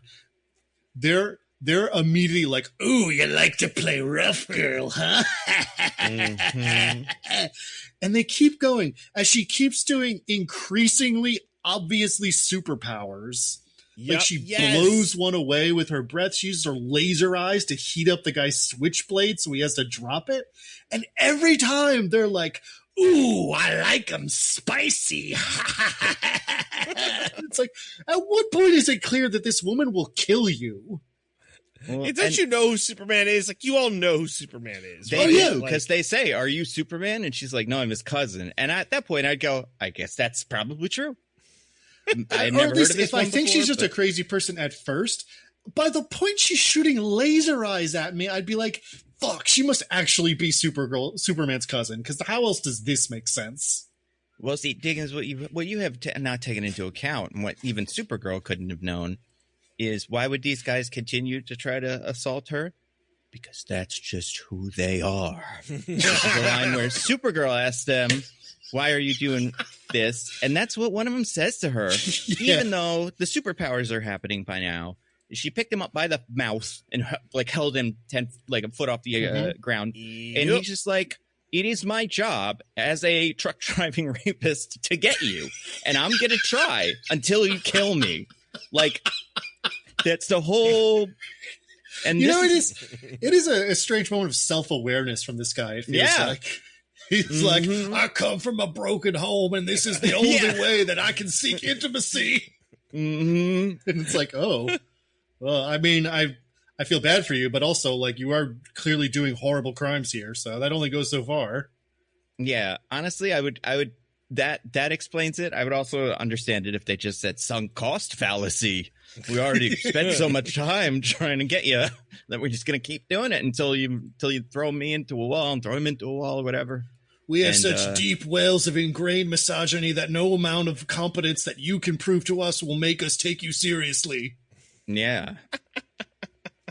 It's genuinely wild that this starts like this.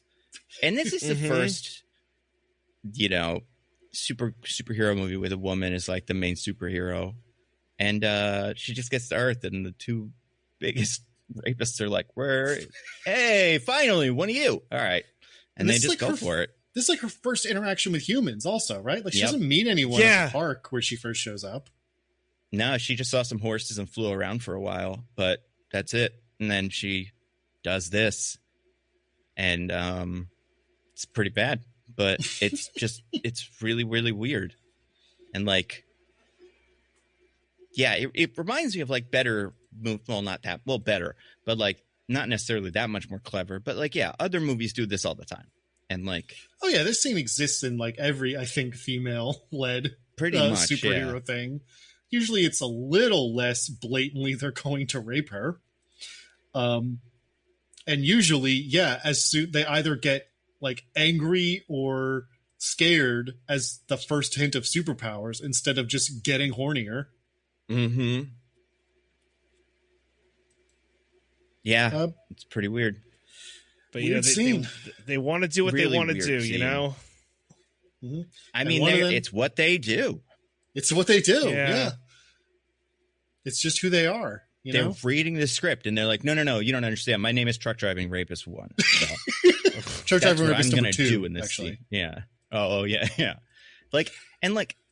The first they're like, hey, who are you? What's going on with you? And one of them immediately tries to just like take her skirt off or like grab her legs. And it's like, yeah, it's really bizarre. Mm-hmm. Also, and I know we haven't talked about this explicitly, but I do think it's worth kind of figuring out now. How old is this character? I have to imagine, given the boarding school thing and sort of like the aesthetic of what's going on, that she's supposed to be a teenager. I think so too. Right? But she's dumber than a teenager in most ways when it comes to stuff. Right. But also... Which you could sort of explain by being like, she's from the utopia of Argo City where there's no problems. Right, yeah. But then the other thing is, like, I could also see a world where she's in her mid-20s and she just kind of looks like younger. So she sees these girls and is like, oh, I can fit in. Because she looks way older than all the other girls. Like, she looks like a full-on adult. And that's the problem with this movie is I can't tell what is intentional and what's not. To be fair, this is a problem with many movies where we so often cast people who are clearly adults to be teenagers that like whenever there's any ambiguity about age, it becomes impossible to tell. Yeah, that's true. And like it doesn't really change anything with these rapists, but it is another thing where I'm just like I'm so curious throughout the entire movie what we're supposed to expect about her and kind of how any of these characters fit into anything, and there's just no answer. Like she's old enough that when she kisses the guy later, the movie doesn't think it's weird, bro. And he's got a job. He's an adult, I assume. He's a full adult. There's no way. Yeah. But that's a huge problem. They just like do not even kind of address. I mean, 1984. I feel like. That seems like the kind of thing. Remember how all the 80s movies had like insane stuff going on with sex and stuff, where it was like the Revenge of the Nerds movie and like all that stuff, like just par for the course, weird shit that hasn't aged well in 80s movies. You have your 20-something who works at a newspaper come and clearly be in an established relationship with a high school girl, and you're like, yeah, that's just normal. Yeah, that's true. Yeah. How old is Jimmy Olsen? Now I'm wondering. I don't know. Does he go to school in the Superman movies, or is he just working at the paper? No, yeah. Sometimes he is like a almost intern, like he's part of the Cub reporter program or something. But the problem with that would be, even if that was true, but in the first Superman movie, enough time has passed that he's an adult now, right? Like he's in his mid-20s, I guess. But yeah, I don't know. I don't think he's supposed to. I bet he's 16 in the first Superman movie, according to the script. Obviously, the actor's older, but like by now he's at least 20. Considering but then how much time has passed. When the only class we ever see them go to is the one that the Warlock teaches, and they're doing like complicated matrices math, and I'm like, computers. That's not something you learn in high school. Well. No, but that's the other thing that's so weird about this, about the witch and like all that stuff, which we'll probably get to eventually. But like, they're kind of math geniuses too and stuff. Like maybe everybody in this town is real smart. Yeah, maybe there's trying to say that magic in this universe is just like hyper advanced mathematics. And that's why the Omegahedron is like does magic stuff, because it's just doing like super advanced math. I think that's right. I mean, it's not good, but that's the explanation they give. But then also, like, every time we see her, like, doing a magic spell that Nigel teaches her, it's like, put an eye of Newt in the thing. And it's like, it's not math. It's, like, classic witch stuff. Mm-hmm. It's bibbity-bobbity boo. But then, stuff happens. I don't know. It's weird because, like, on its face, without, like, actually watching the movie, if you told me the bad guy in this Supergirl movie is a witch, I'd be like, oh, that makes sense because one of Superman's canon weaknesses is magic. So it's like, that is an angle for one of these, but that's not what this is. Like, it's just, anyway. they just picked a witch because it was kind of popular and she doesn't really do anything important. But she's also very hot, so it's impossible to say if she's bad or not. Dude, we'll get to it. Why don't I actually go ahead and spin the Omegahedron, because we're kind of getting off the rapists at this point. Yeah, that's true. We're not talking about them anymore. So I'll just give it a like.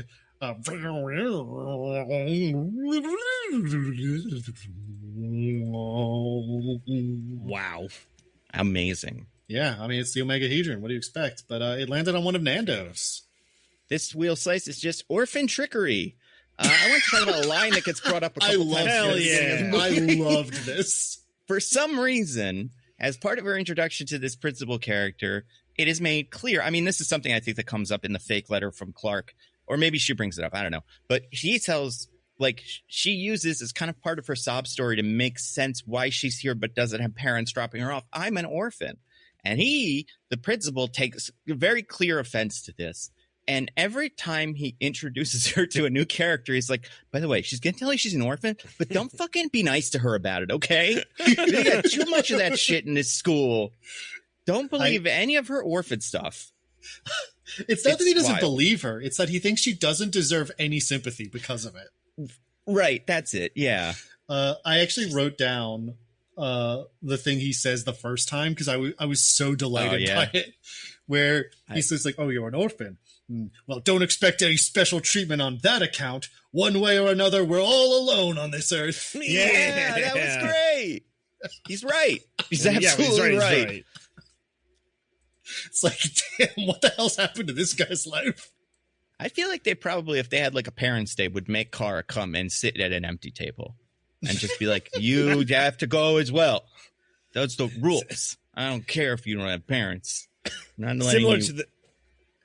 Similar to the truck rapist, it's very much I've learned the lesson the hard way that there's no one you can count on. It doesn't matter who you have. No spouse, no children, no love, no relatives, no friends.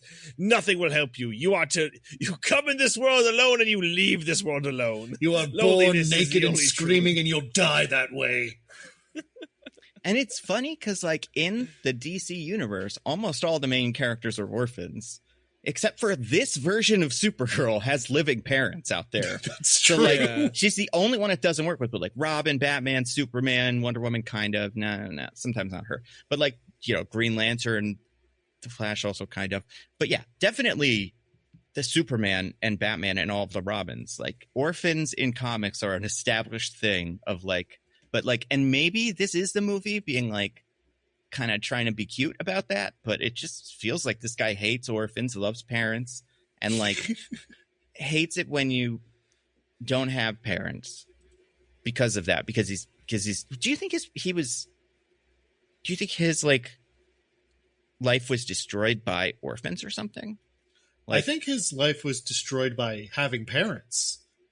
That. And so now he's like, ooh, you think you got it so bad because you don't have parents? Actually, having parents sucks. So you're actually the lucky one when you think about it. I think that's right. And just really weird in this movie how much and that's part of kind of the fun of this movie, especially the school stuff. Like, it's almost kooky and weirdly written enough to be a good like you know, take on the American school system is weird to an outsider. Even though it's clearly the British school system. Even though it's clearly the British school system. But also, it doesn't seem to fully understand that enough to, like, be good at it. I just loved all the orphan stuff in the beginning. Especially because, like I said, she has two living parents. I'm going to spin the wheel again. Spin the, Omegahedron. Oh my God. So beautiful and powerful and mysterious. And look at that. It's spinning around almost as if it's connected to my ring finger. That's impossible. Oh, it stopped. It stopped on one of DJ's wheel or whatever Omegahedron slices. DJ, can you read this one to us? Yeah. Stare lovingly into the Omegahedron and tell us what you see. Oh God, it's oh no, she's underage. We gotta deep dive the gardener, guys. I just want to say what my title for this wheel slice was, which was himbo pedophile. That's a good one. I'll give you. I didn't have any wheel slice about this because this is all above board as far as I'm concerned. Apparently, Nando has the Romeo and Juliet card in his wallet. That's right. He's got it laminated and everything. This guy needs it so badly. Well, it doesn't apply here. It's not a pre-existing relationship. That's true, I guess. Yeah, that's a good point. Diggins, I have to share my name for your wheel slice you just did. Mine was would crawl over broken glass to assault. Yeah. Oh yeah. Anyway, yeah. So okay. Now the gardener does get roofied by Faye Dunaway Witch, so that absolutely it is part of it.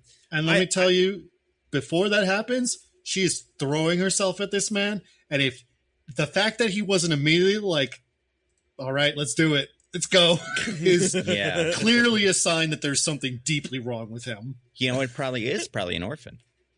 You know, that would do it. Yeah. Or another thing, which maybe we'll talk about eventually, but he's making weird decisions here, especially because that is, like you're saying, that scene is great, and also like this guy is doing what all the characters in those like Desperate Housewives shows do, where they're like gardening with no shirt on, just within full view of everybody, and looking at them all and going, "Hi."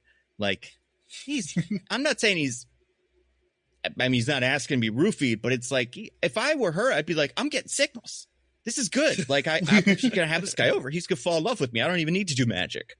But yeah, I'm gonna wear my silky robe and just sort of like put my leg up on the table so you can see my whole thigh and everything, and it's just gonna go down. Exactly. I'm gonna twirl my necklace around a lot and stuff, and yeah, I'm gonna have a new hairstyle, an even better one. It's gonna be. She great. could not be throwing more signals in the air. I don't care how stupid this guy is. Yeah, it's true. It's true. So that being said, he does get roofied, and when he wakes up, he sees we'll say Linda Lee. Right. Well, when he wakes up, he wanders halfway across the town, stumbling on the road with his eyes closed. First he goes to a haunted house, which is functioning for some reason. They kept the haunted house going just in case they wanted a little fun. And that, to be fair, Babette was riding it earlier. I know her name's not Babette, but it should be. Because at one point she comes out on a little train. That was so fun. That was another moment of this movie just being so weird. I was like, that's she's having awesome. a great time. Yeah. So when he eventually wakes up and the potion kicks in, he locks eyes with Linda Lee, who, for all intents and purposes, right, is a minor. Again, not his fault for being roofied. It is the movie's fault for making that decision. Why did he not lock eyes with Supergirl? It would have made more sense. Supergirl rescued him. You could have done a lot of the similar stuff, but with her as Supergirl instead of the, possible child. I just like the girl wearing a school uniform, like heavily implying that she is a child. Yeah, like just have it be Supergirl. I don't understand, and it upset me. Love to get your guys' take. I mean, I don't understand it either for the movie, especially because like we're saying, and maybe this read differently in the 80s, but just have her be a college student. That's fine too. They let you be those in world, like this. She could totally. Sometimes they don't have like outfits and like uniforms, but maybe they do in this weird town where everybody knows quantum mechanics. So then she could just be of age where it's like she's on the young side for this probably 30-year-old guy, but it's not a he's crime. A creep, but he's not a criminal. Yes. Exactly. But so that was my main thought about it, is what the movie was doing. Part of me hope maybe this is a casting mistake where this guy was supposed to be 20, and then the only guy who could actually do the lines was like in his 40s. They were like, fuck, we got to use Tom. It's not going to make any of this stuff we have to use Ellis from Die Hard. Weird. Yeah, we got to use Ellis. And he's going to go on and do Die Hard in 5 years. That's the craziest thing about this character. Like, he's gone from hunky gardener to cokehead. What is he? business. Yeah. What does Holly do? Like insurance sales? Not insurance.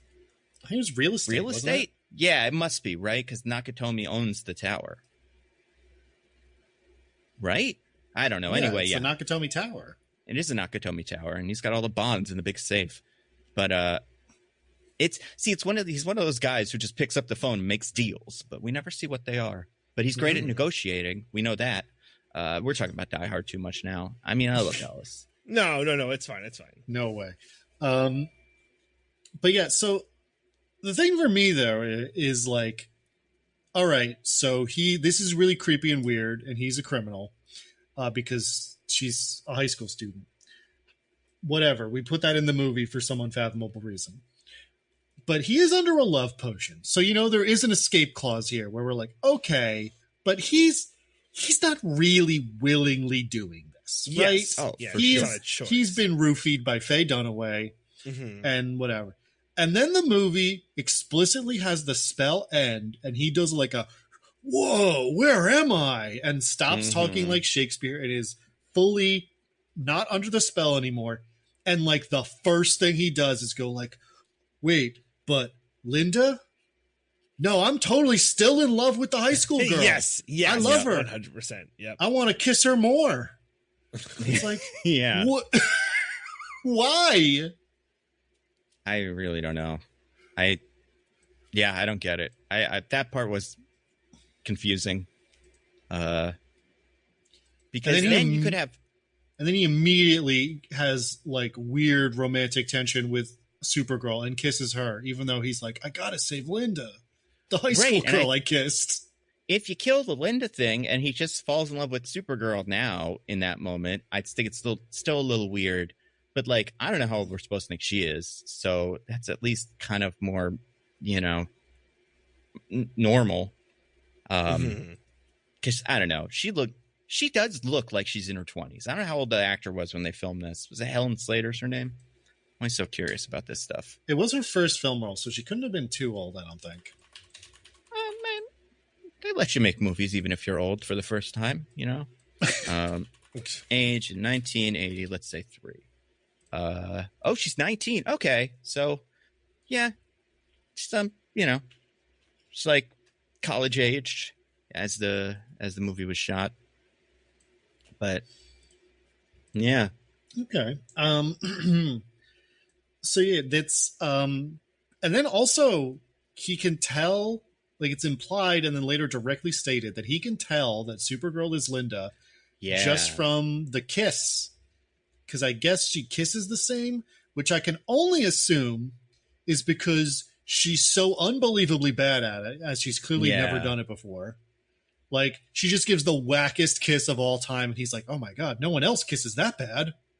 That's a good point. I feel like we see the kiss, and it is a very, like, it's such a bad kiss, because it's one of those kisses where they both, like, kind of lean in and then kiss a little bit.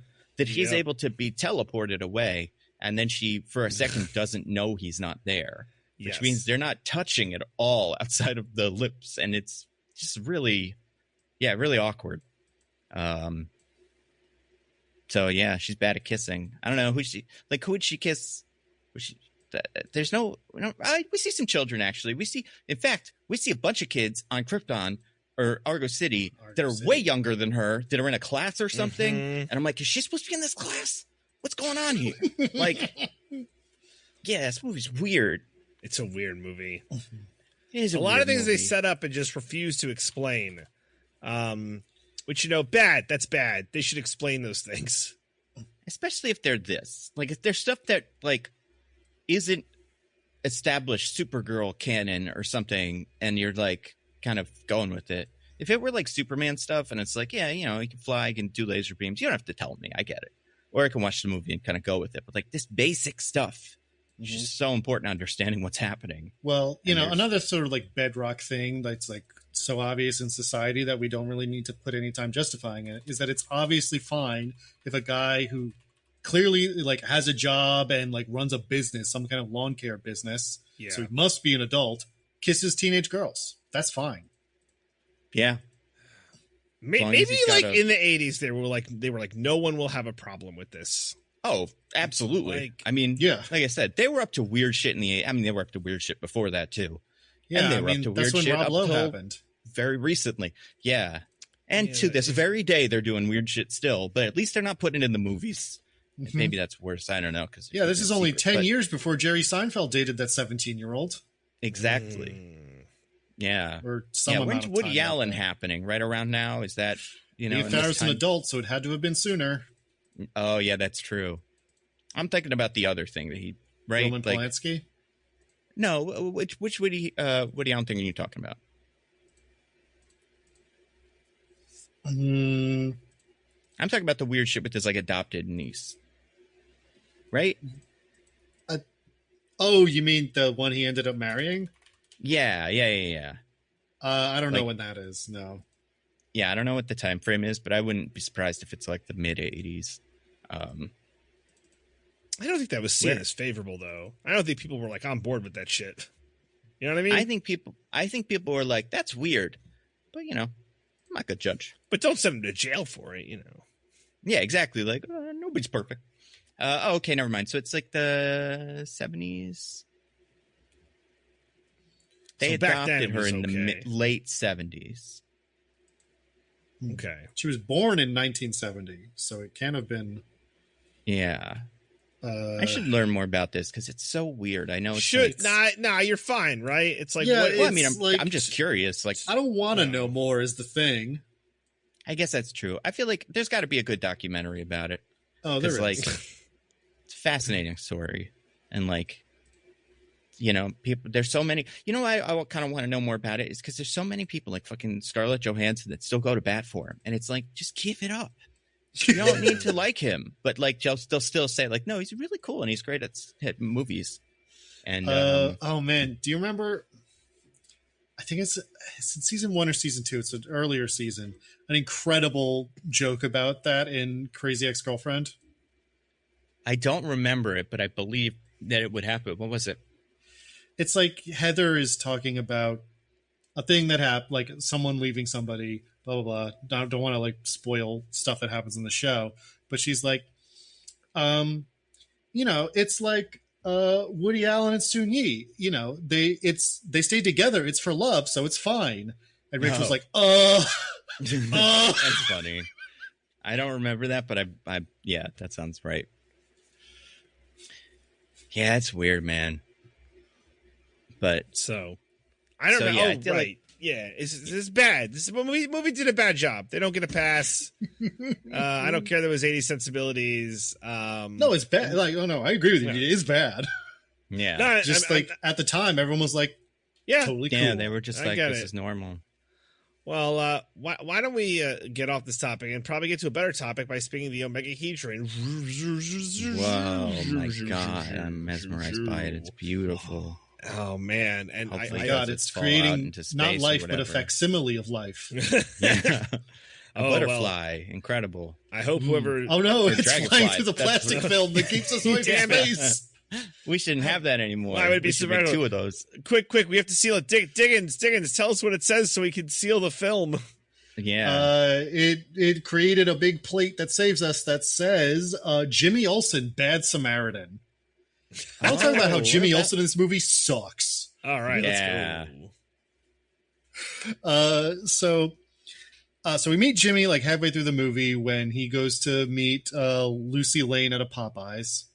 Yep. And they're eating chicken. We have a whole scene of him picking up the chicken and distributing it to everybody, and it's like chicken. The first time we really like interact with him is when Linda shows up and like Lucy goes out to say hi, and so does Jimmy. And then we see Ethan Ellis from Die Hard like stumbling on the street, his eyes closed, just like wandering around as people shout at him. And Linda's like, oh, that poor man, we should go help him. And Jimmy's like, he's probably on drugs or something. People like that, you try to help them, they'll just knife you or shoot you or something. He probably has a knife or a gun on him. He's got a knife or a gun on him. Get out of here. It's like, what the fuck? Are you Superman's best friend? This is your response to a man clearly in distress? That's what Superman taught him. Jimmy, you don't have superpowers like me. So if you see someone like that who's in distress, fucking don't you dare go help. If you see something, don't say nothing. And then this continues throughout the movie. Like later on, when Selena has appointed herself like dictator of the town or whatever, and the police are like shoving people, and there's protesters. Lucy's like, "We don't like you, Selena," and she's holding up a sign. And Jimmy's like, "Oh, Lucy, you probably shouldn't be saying anything. Whoa, it's not safe." And it's like, Jimmy, what the fuck? You're not in favor of protesting the fascist dictator? Fascism? Yeah, we're in full fascism. And Jimmy's like, "Oh, gotta play along to get along." And then when she's earlier in the movie, when Lucy goes into the construction vehicle to try to save Ethan, and then the vehicle like jostles a little bit and she hits her head on nothing and falls unconscious. Jimmy's response is not to try to help her, but to run up and start taking pictures of the out of control construction vehicle that his girlfriend is in. Well, that's in character, right? Well, and she has live parents because she's not an orphan. Otherwise, we would have heard about it. So they are probably going to want to see this. You know, they don't want to be like, "What happened to her? What was she in a careening thing?" He's not doing anything. He's not trying to help at all. He probably pressed in his little Superman watch, but he forgot that Superman went to a different planet or whatever earlier in the movie. So it's like, he'll take care of it. I'm good. I have no. The point is, the characterization of Jimmy Olsen is usually that he is just like a really good guy, right? Like he's Superman's friend because they have this sort of shared moral sensibility. And this Jimmy Olsen. I'm pretty sure he's a CIA agent who gets shot. That's usually how I he's was going to portrayed say that joke, Nando. Yeah. Dang. Secretly, he seems nice, but he's a CIA agent. And okay. Well, that sometimes is how he is. That's true. Yeah. But I will say that depiction hasn't happened yet. So, in this continuity, they haven't had that cooler, better version of Jimmy Olsen. They don't know more. They think he should be the moral, like, aw shucks good boy from the Midwest, just like Superman. And this guy's a fucking dirtbag. Yeah. Yeah, I mean, I don't know. I feel like the Jimmy Olsen in Superman 1 or 2, there was something about him that I also think we're not kind of supposed to like, but I don't remember what it is. I think he's kind of a brat, maybe. I don't know. I either haven't seen or saw so long ago that I remember nothing about them. That's the thing. I don't remember anything specific, but I remember not liking him. But I don't think it was because he was doing stuff like this. I don't think it was maybe you were a little boy at the time and you didn't like him because you were like, I want to be Superman's friend. It shouldn't be Jimmy Olsen. It should be me. It's true. I want to watch the Can Call Superman or whatever. I want to be nice and friends with him. That would be cool, actually. Would you want to be friends with Superman? No. Too much pressure. Too much pressure? What pressure is there? If you're friends with Superman, you're top of the list of like getting kidnapped, which plays out, by the way. Every other week you're being forced to marry a gorilla. Well, that only happens because Jimmy Olsen always says, I'm Superman's best friend. I'm Jimmy Olsen. If you stop doing that, I think you'd be okay. It's not like him and Superman go play basketball together in public. Like, he's just a guy who is nice to Superman at the top of the building usually, and then that's it. So I don't think it'd be that big of a problem if you kept it a secret. But I don't know. Also, this guy's super old. How old is he in this movie? Let's check his age. Well, if he was 16 in the first one, it's like you said, it's been at least a few years, right?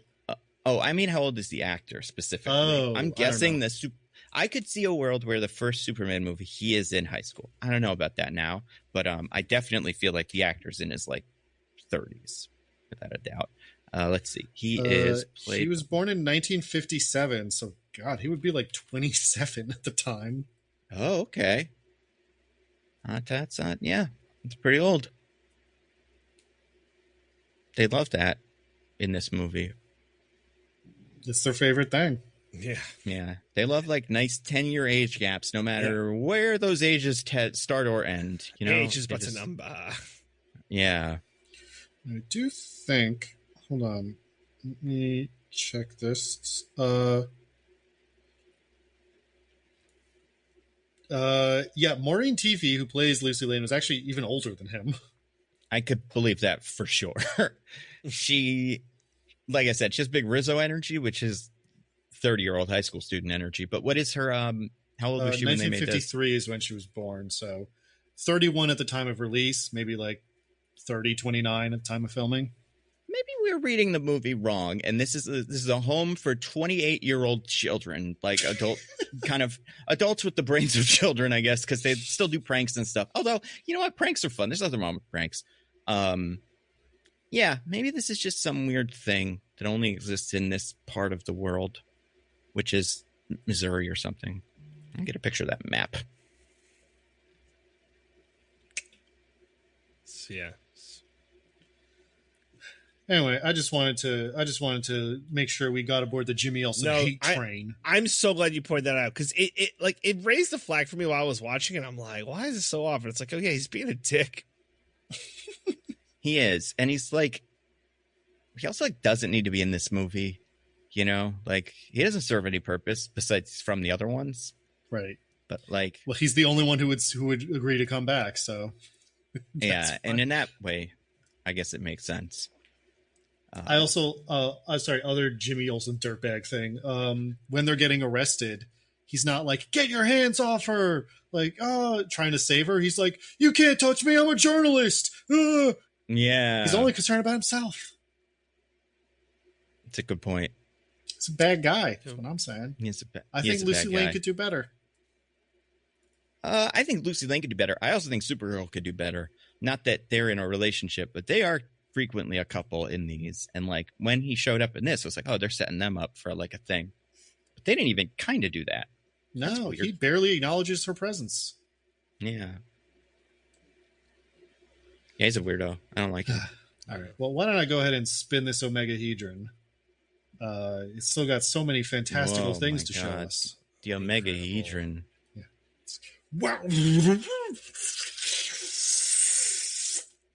Wow. Wow. Wow. It's like beautiful stuff. I know. It's incredible. And it's all revolving around these words that Nando wrote. Oh, these are important words. These are Nickelodeon Presents the Phantom Zone. I don't think we've ever seen the inside of the Phantom Zone. Well, maybe we have. I don't know. I'm sure we have, actually. I know we saw it in the Lego Batman movies, so there's that. But, like, I have always been like, I don't really know what the Phantom Zone is and, like, what it's supposed to look like inside. I wouldn't have guessed if you told me, like, we're ever going to see it, that it would mostly be a bunch of, like, kind of black rocks and stuff and green slime everywhere. And that's excuse me. She crawls through black goo at one point. I guess it's yeah. That's a good point. It is black goo. It's black goo and then green goo juice or something. It seems like maybe he's like fermented the black goo into the green whatever. Potentially. Peter O'Toole, like we said, ended up in the Phantom Zone. We didn't see him get there, but it makes sense because they're all mad at him. Although, like, why is he even there? What crime did he do? You know, he borrowed the Omegahedron. So what? I don't know. He didn't steal it. He borrowed it. You guys saw him building stuff in the middle of town with it. Like, it didn't seem like it was that big of a deal. Also, it seems like he kind of like built this place. Because they're like, Zoltar, you're the one who brought us all here. So it's like, did he like make the Omegahedron? Then I think he's allowed to do what he wants with it. And also, Kryptonians, and maybe this is part of the kind of Kryptonians are bad as a society. We don't need to send every criminal to the Phantom Zone. The Phantom Zone specifically is for criminals with superpowers that, if not put there, would kill everybody. This guy's just a weird guy who, if we put him in a little room, he probably wouldn't be able to get out unless he doesn't have his magic wand. And like he didn't do anything that, like, okay, you know, you could say that because he took the Omegahedron, he damned them all to die within a few days or whatever. And that's pretty bad. But like, it's pretty bad. I don't know. It doesn't feel like go to super hell bad. Yeah. It feels like you better fix this asshole bad. You know what I mean? For sure. And I feel like the other thing about the Phantom Zone is like sometimes it's it's an eternal prison, which is obviously bad. But it's like supposed to be like you stay there so long that you're rehabilitated by just virtue of it took you 100 years to realize being bad is bad. And like this guy from minute one seems to be like, I did a bad thing and I'm sorry about it. I shouldn't have doomed the planet. So like he was fine. I don't think he needs to be free, but like he definitely doesn't deserve the Phantom Zone. Do you think they just don't have anything besides the Phantom Zone? It's like, it's not like if you litter, it's a fine. If you, disorderly conduct, you spend a couple days in jail. It's just like everything, every offense, Phantom Zone, Phantom Zone, Phantom Zone. Yeah. The Phantom Zone industrial complex took over Argo City and Krypton probably, but definitely Argo City. And like once that started up, it's just impossible. It's like to stop. They built the infrastructure for throwing people into the Phantom Zone, and it's like, well, those people have to get paid. You have to keep the facility running, so we kind of just need more crimes to be punished with Phantom Zone, just so it justifies the cost of having this. It's like There's a whole real floating city that just makes the goo, and if we stop making Phantom Zone, we're not going to have anything to do with the goo, so we got to give them some money as well. Yeah, it's a vicious cycle. It's a make work program. It sucks because I don't think the Phantom Zone is cool. I guess I think it's kind of interesting as an idea, but it really is just a convenient way to have Superman not kill most of his enemies, but also have them show up later if we want to do something and not have him like do something stupid, like put him in a regular jail. Mm-hmm. But yeah, so after she's in the Phantom Zone for 1 minute. Yep. And does she recognize that it's the Phantom Zone? I don't think so. I don't think so either, which is a little weird to me. Yeah. And I didn't either. I was like, oh, they sent her to the moon or something, because that's kind of what it looked like happened until, like, I guess she's put into a mirror prison thing. This is the Superman 2 thing, right?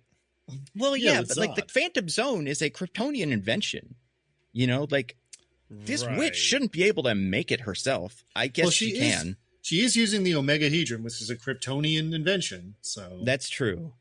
Yeah, I kind of just thought they were transporting her to somewhere else, but it doesn't matter. She gets this place, and it's like got a, everything's black and weird. She tries to crush a rock, which she did when she got to Earth. It doesn't work. In fact, she bleeds, which means there's no sun here, I guess, or a red sun, or even worse, sun. But either way, she doesn't have powers here. But then she just starts walking around like blindly, because it's also very, very dusty and smoky and whatever. And she walks into just a thing of goo, and just falls up into her neck like she's covered in it, and tries to climb out of it, and then just dies. Kind of like this would be the end of her. I don't think that's what the Phantom Zone is supposed to do. If you go there, day one, you're supposed to drown in goo. But like, that's what would have happened if Mr. Zeldor or whatever didn't come save her. Also, I want to point out, because I'm watching it now, while the goo appears to be black, when she gets above ground, it is clearly green. It is just a very concentrated green that would be, would look black from far away. Right. But yeah, and then when Peter O'Toole shows up, more than once, I would say maybe 4 times in the movie, more than that even, let's say less than 10 times, he says the line, "Would you like a squirt?" He offers her a squirt. Mm-hmm. And it's in this little bottle he has made or something. I don't know. I mean, I don't know what the bottle is for. I don't know why he got it. But he's created some sort of juice or alcoholic beverage or something. And he is obsessed with squirting it in Supergirl's mouth. And he refuses to call it. Hey, have a squirt. He has something in common with a couple of truckers earlier in the movie, if you know what I'm saying. He really does. And it's just like, it's gross the first time you hear it. It's gross to hear an adult man use the word squirt in general. But like the way that it is introduced, and I'm going to triple check this because I got the movie going. She sees Zoltar and it's like, "Zoltar, awesome, you're here." And he's like, kind of like, he's got a little bit of like what's going on with this guy? Is he all there? And he just says to her, squirt. And then she's like, Zoltar, what's going on with you? And he's like, squirt. And he squirts the drink into his mouth. And then she's like, oh, no, Zoltar. And he's like, squirt. And he squirts it at her. And then he's like, all right, now that we did that, let's talk. I got a plan, Zoltar. And it's like, what the fuck was that all about then? This isn't translation juice. You guys are from the same place. So it's not that. What is it? Why did he do that? What is this Master Yoda bullshit of like pretending to be a guy who's high on squirt juice? I don't know. It's really weird. Also, like, there could be all kinds of dimensional stuff happening here, phantom zone, distortion, whatever.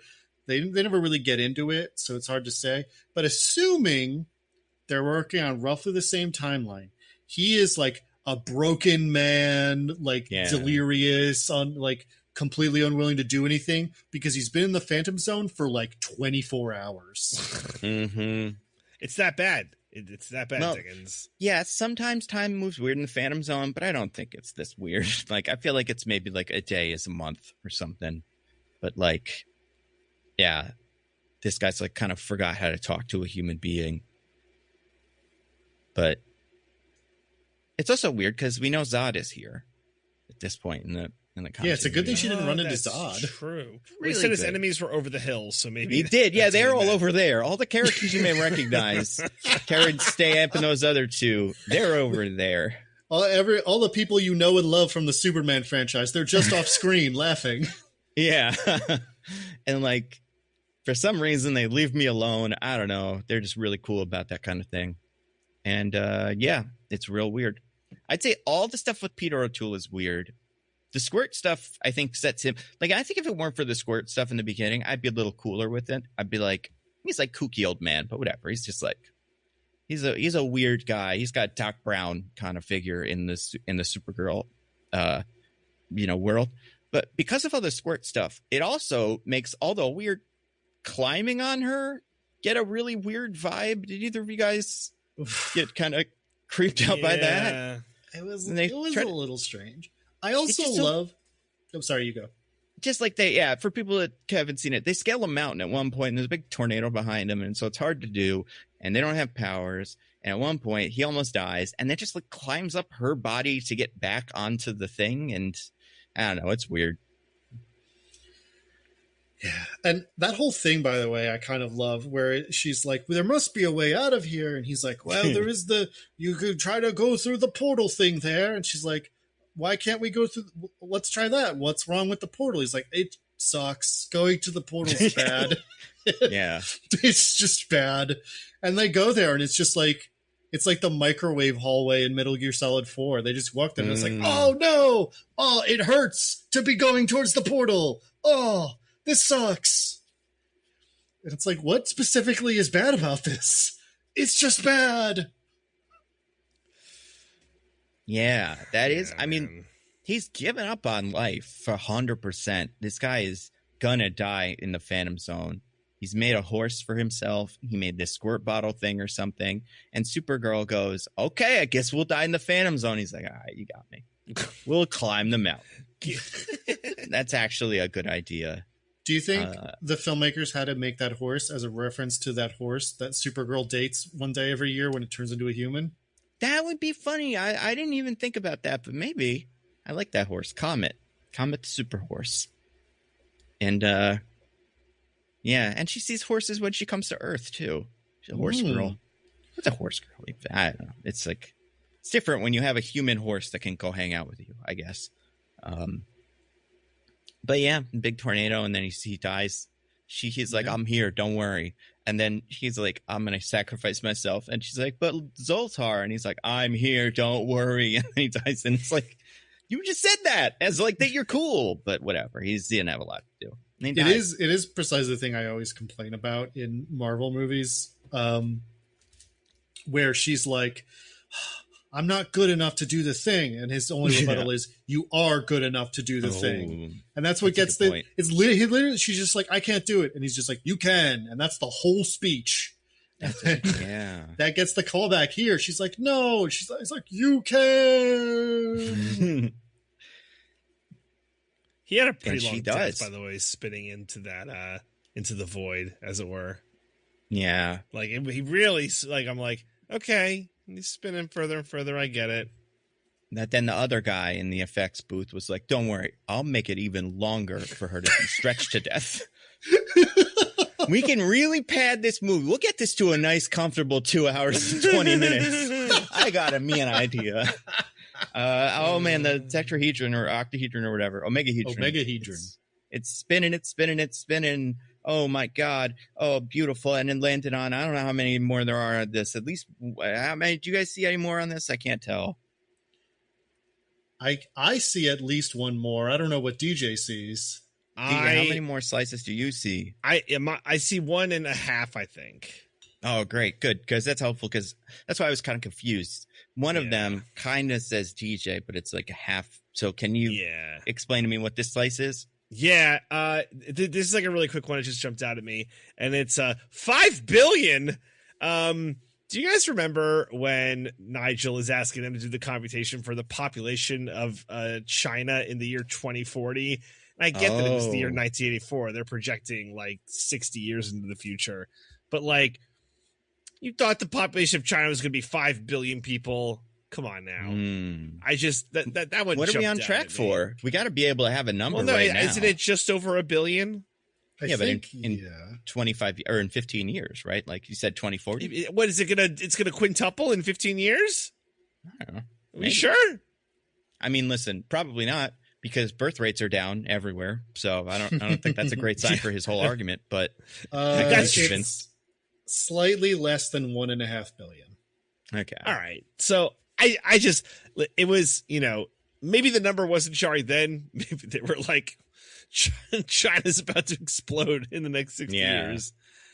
I mean, it was like, that's almost projecting like almost like 1 billion people a decade, like from that, or like half, but you know what I mean? Like crazy. That's a crazy number to say, Nigel. Maybe your computer's broken. But he's a super genius guy, so he definitely does have the right number. Well, Kara's a genius because she did that. But how did she do that, by the way? We don't have a lot of proof that she's a super genius. That Kara's a super genius? Yeah. What about that time she used the electricity pole?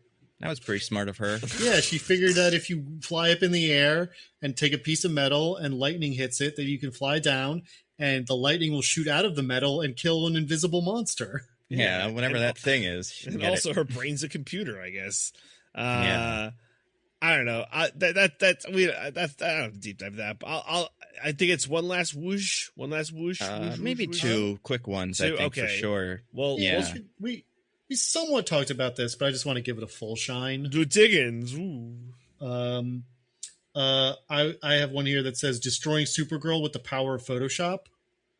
Yeah, that's so good. I want to talk about the final battle when Faye Dunaway summons up the like demon made of wind or whatever, the shadow monster. I'm gonna look up the actual name because it's so weird. Oh, what is it? Oh, you're saying you're going to look it up. Okay.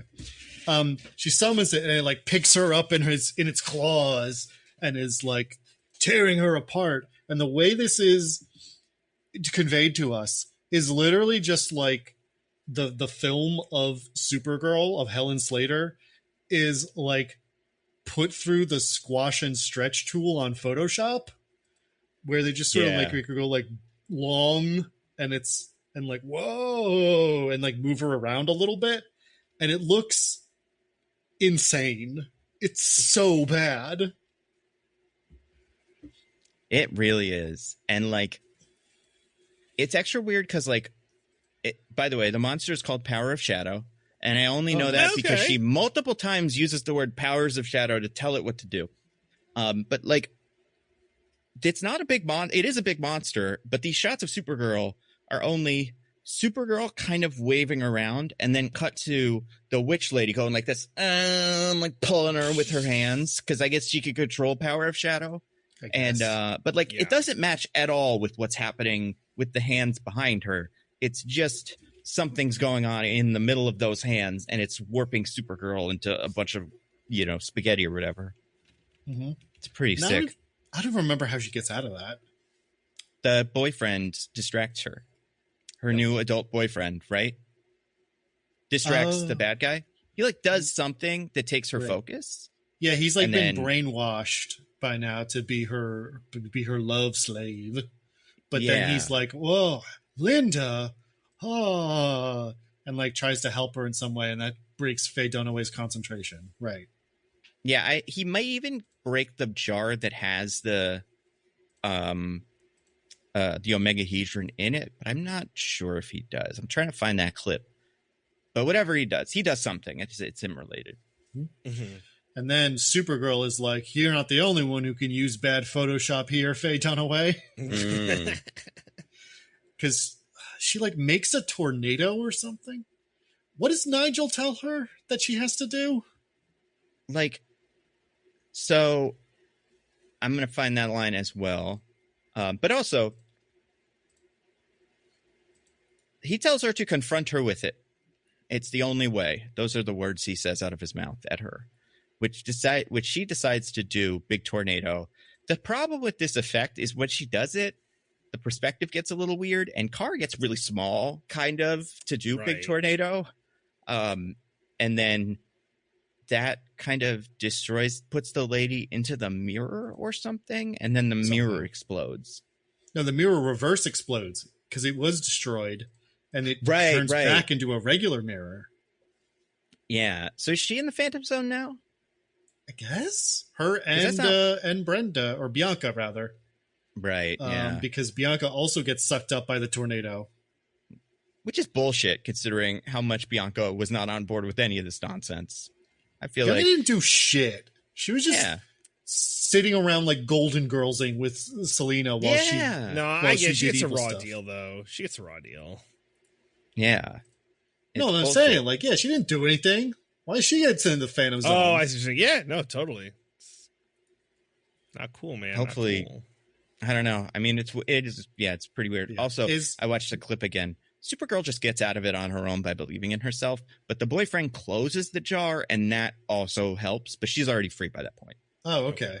Cool. Yeah. Great. Mm-hmm. Is this the worst effect in the whole movie, this whole sequence? Yeah. Is this the worst stretch of effects? I think so. I don't know, because I kind of alluded to this, but when she goes to Earth for the first time, because it's like she falls in a lake or something, whatever, because that's where because she has to get back to her ship, and it would be expensive to show it. So instead, she just appears from out of the lake, and you can see the whole wires, like you can see all the wires holding her up, and 100%. I don't know if that's like an effect to make them go away, if we're counting that, but I've never seen a worse one of those, where the wire is just there. But yeah, I feel like the stretching is still pretty bad.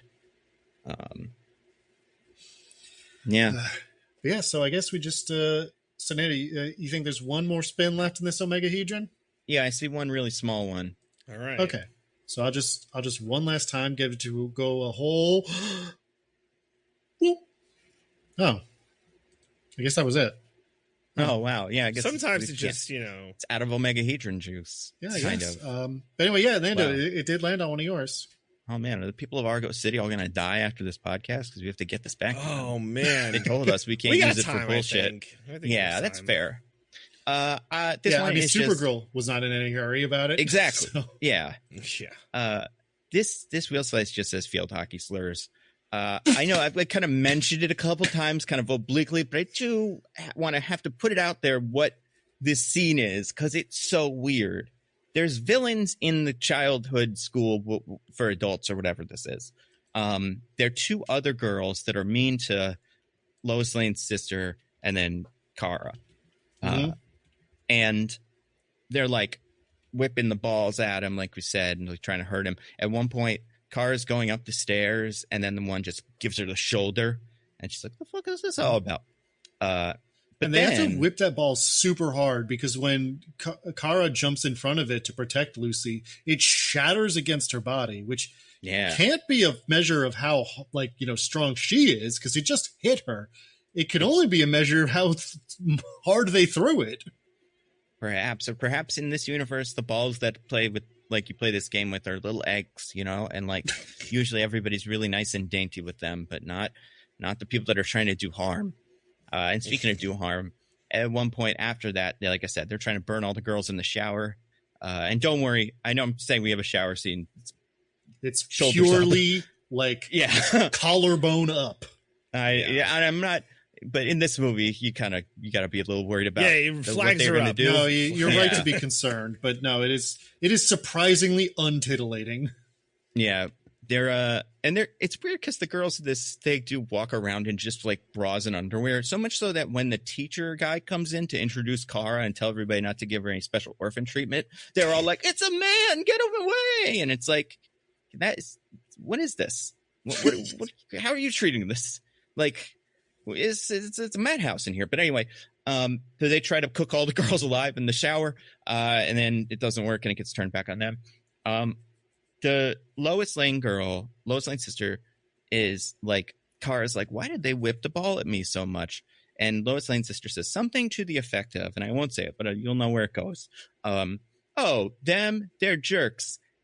And then the R-slur. Currently only R-slur. Yeah, I'm trying to think if there's another one. But yeah, the R-slur. And then that's just like, you know, part of it. It's just a thing, which is definitely a thing in the 80s that no one would have batted an eye at. But it feels crazy now. It feels crazy, but also like, I can't decide. Does the movie think they're like evil? Like, do they hate Supergirl for some reason? Like, why are they so mean to her? Well, it seems like they really hate Lucy. Like, they have some pre-existing sort of like disdain for Lucy, and so they hate Kara just like on principle for being friends with Lucy. Right. That would make sense, I guess. And I get why they would hate Lucy.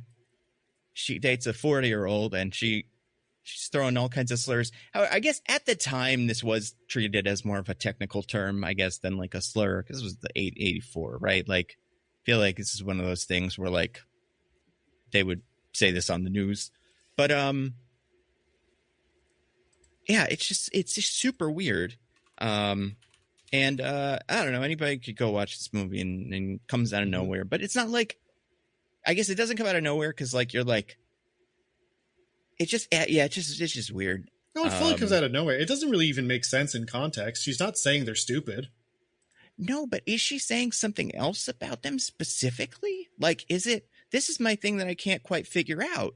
It's like, is that just her saying, oh, that's something about this person? Like, do they have like Down syndrome or something? Am I missing that? Not like I'm missing that, but like, is that how we're supposed to read this line? Because I can't decide. I genuinely can't figure it out. The movie isn't like super clear on it, which is kind of how you have to be in a movie like this, but also why bother? But also, I don't know, maybe they thought they were being cool and progressive. I don't know. It's really weird. No idea. Yeah. There's got to be a documentary about the making of this movie, and I'm sure there actually is. Oh, really? Is it? What's it called? Is it just I don't know. I just saw, when I was looking up the credits for people, I saw some of them credited as themselves for the documentary about making this. Ah, nice. Yeah. Nice. I'd love to find that out. But yeah, that's all. Could we beat this movie? Could we? I mean, yes, right? I think we could all beat it. I mean, yeah, because Supergirl doesn't really do anything to win. Things kind of just happen, and it ends up with her getting the Omegahedron. Also, you know, I'd be scared of those rapists, those truck rapists. Oh yeah, they would. Yeah, that's true. They might be me. They might be pretty difficult. But then to deal also, with. I would get to the part where Faye Dunaway is like, I want to have sex with a man. And I'd be like, okay, yeah. Let's for sure. Yeah, 100%. Don't need to roofie me, ma'am. No problem here. Mm-hmm. Yep. Oh, Diggins, you think you'd be the hunky janitor guy and not the Jimmy Olsen in this situation? No, you're right. I would be the Jimmy Olsen. Nando, excuse you. Diggins is not enough of a dirtbag to be Jimmy Olsen. That's true. Yeah. But you are enough of a dirtbag to be the predator. They're all predators. Everybody in this movie is predators. I'm not that guy, but that guy would like come up to me and I'd be like, what the fuck is your problem? Right? Like, what's the issue here? Mm-hmm. Yeah. Like, I just don't really feel a connection. So she's not asking for a connection. She wants to get down and dirty. Yeah, man. Yeah. And she's Faye Dunaway. Just do it. Yeah, I feel like I would have a hard time figuring out what her deal is. That would be my one thing, is I'd be like, I think she's like, not even just a witch thing, but like she goes on fancy picnics in the park, but I'm pretty sure she lives in a broken down amusement park or something. So like, I don't know if she's a spy or like there's two of her, but this doesn't really track together. The fact that she's obviously weird and also evil only makes it better, Nando. I'll take evil. I don't know about weird, but definitely. I mean, listen, I'm sure I could convince this guy, like, look at that. And then he'd be like, cool. Maybe he really loves Babette, the other friend. And he's like, doesn't want to break this woman's heart. But he tries to be nice. I don't know. It's very possible. Could like a sitcom character beat this thing? If this was a sitcom, how would they do? I mean, he would recognize his mother, first of all. Yeah, and that too. Oh, that too. And she'd be like, don't have sex in here. And he'd be like, I'm gonna, Mom. And she'd be like, this has happened before, probably in our history. Selena, don't you dare roofie my boy. Don't you roofie him. Or he'd be like, you're related to me. Ooh, yeah, this is what I like. Oh, you got the same genetics as my sister, who I'm attracted to, you would say. No. There is no movie plot we have covered that is more tailor-made to be solved by Joey. The main conflict is that the hot witch wants to have sex with a man. Yeah. And then even beyond that, like, I feel like if you're like in other situations, he'd also help, because like they're like the guy is walking down the street. Yeah, he gets picked up by the big scooping machine, and Jimmy Olsen's like, let's go, not even get bothered doing anything with that. Let's go eat some chicken. Joey would come out and be like, I already ate all the chicken. What's going on over there? And then he'd be like, all right, I guess we have to deal with this now, because he eats everything too good. That's true. Oh, man. Yeah. I mean, yeah, it's the Joey's movie ever made. Is it woke? No, don't think it can be. Not even close. People would protest this movie if it came out now. Even they're probably doing it with the one that's new. But if it was the first one of those, oh my God. The Daily Wire would be like, actually, this movie has a lot of good points. Yeah, that's true. Now, I will say, it has, obviously, all the stuff we talked about points against it. It is still a movie about a woman, though. Yeah. They don't like those. Doesn't want to get assaulted. That's the worst, like, and it's about guys who all want to kind of ignore the age of consent. Are you kidding me? She's feeling great on Crypto Island or whatever. This is, I don't know. I feel like it's about a mouthy woman. It's about a woman who's got too many opinions. Yeah, but I'm saying, so like the non-wokes, I don't know that they would get behind it. Yeah, I don't know. Says things about the prison system. Woke. I think it's kind of like impossible.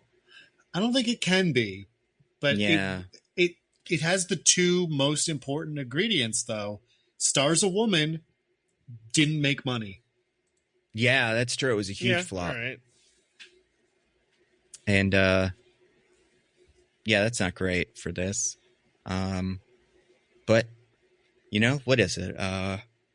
42 years later, we're getting a sequel, or kind of spiritual sequel or something. Not a sequel at all, really. Oh, it's a sequel, you guys. She comes right out, and first thing she does is like, look at that circle. I don't need to touch that this time. Otherwise, I'm going to kill everybody here again, or whatever happened last time. No spoilers. Is Faye Dunaway in it? Oh, man. No, but that's all I got to say. No, it's a bummer. That could have helped. There's a lot of things probably that could have helped. That would have been one of them. Yeah. And next week, we're going to do the real one. Supergirl 2026. Yeah. Not called Supergirl Woman of Tomorrow for some reason. You guys want to get to our classic segment before that? Would love to. I would love to. All right. DJ, do we have anything to recommend to the fine people? Yeah, so I have a couple things. The first one's like a minor wreck, but I've just been thinking of like, what have I been doing lately? And one of the things is I found this artist named James Liam Figueroa. You can find him on like Spotify, Apple Music. They have a SoundCloud. And what they do, they remix like songs in popular action anime shows. A lot of Jujutsu Kaisen. You know, but some like Demon Slayer and like Free Rent, some other stuff in there. But like, it's a fun, like they just kind of like spice it up, like make like a little more jazzy, some of the JJK stuff, or like a little more like rock, or like, you know, I'm bad at describing how music works, but just it's really good. And like the thing I like about it is just like it's a lot of bangers. So it's just like, oh, it's like a lot of these songs I like from these different shows, and they're all by this like one artist, and they're right here. So I don't know. It's like if you're into that kind of music, give it a listen. It's like good remixes and stuff like that, which is enjoyable. I like those. Yeah, right. Just, you know, those are fun. Something to kind of listen to.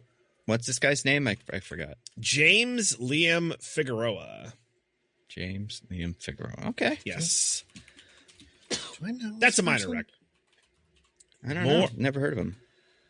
It just seems vaguely familiar. Well, my other rec is, and this one's for the parents, and I might not be breaking news with this. I never know. It's like the kids stuff, but I'm gonna do it anyway just in case. So there's have either you guys heard of Danny Go? Nah. Danny Go. Never heard of it. He's a YouTuber, one of the ones for kids. So kind of in like the Miss Rachel class, but skews toward like older kids. And what he does is he makes like songs that you dance to. He like blew up during COVID because it was like a really good get your kids to move and dance because while they're trapped in the house and stuff like that, right? And it's like fun. It's really good.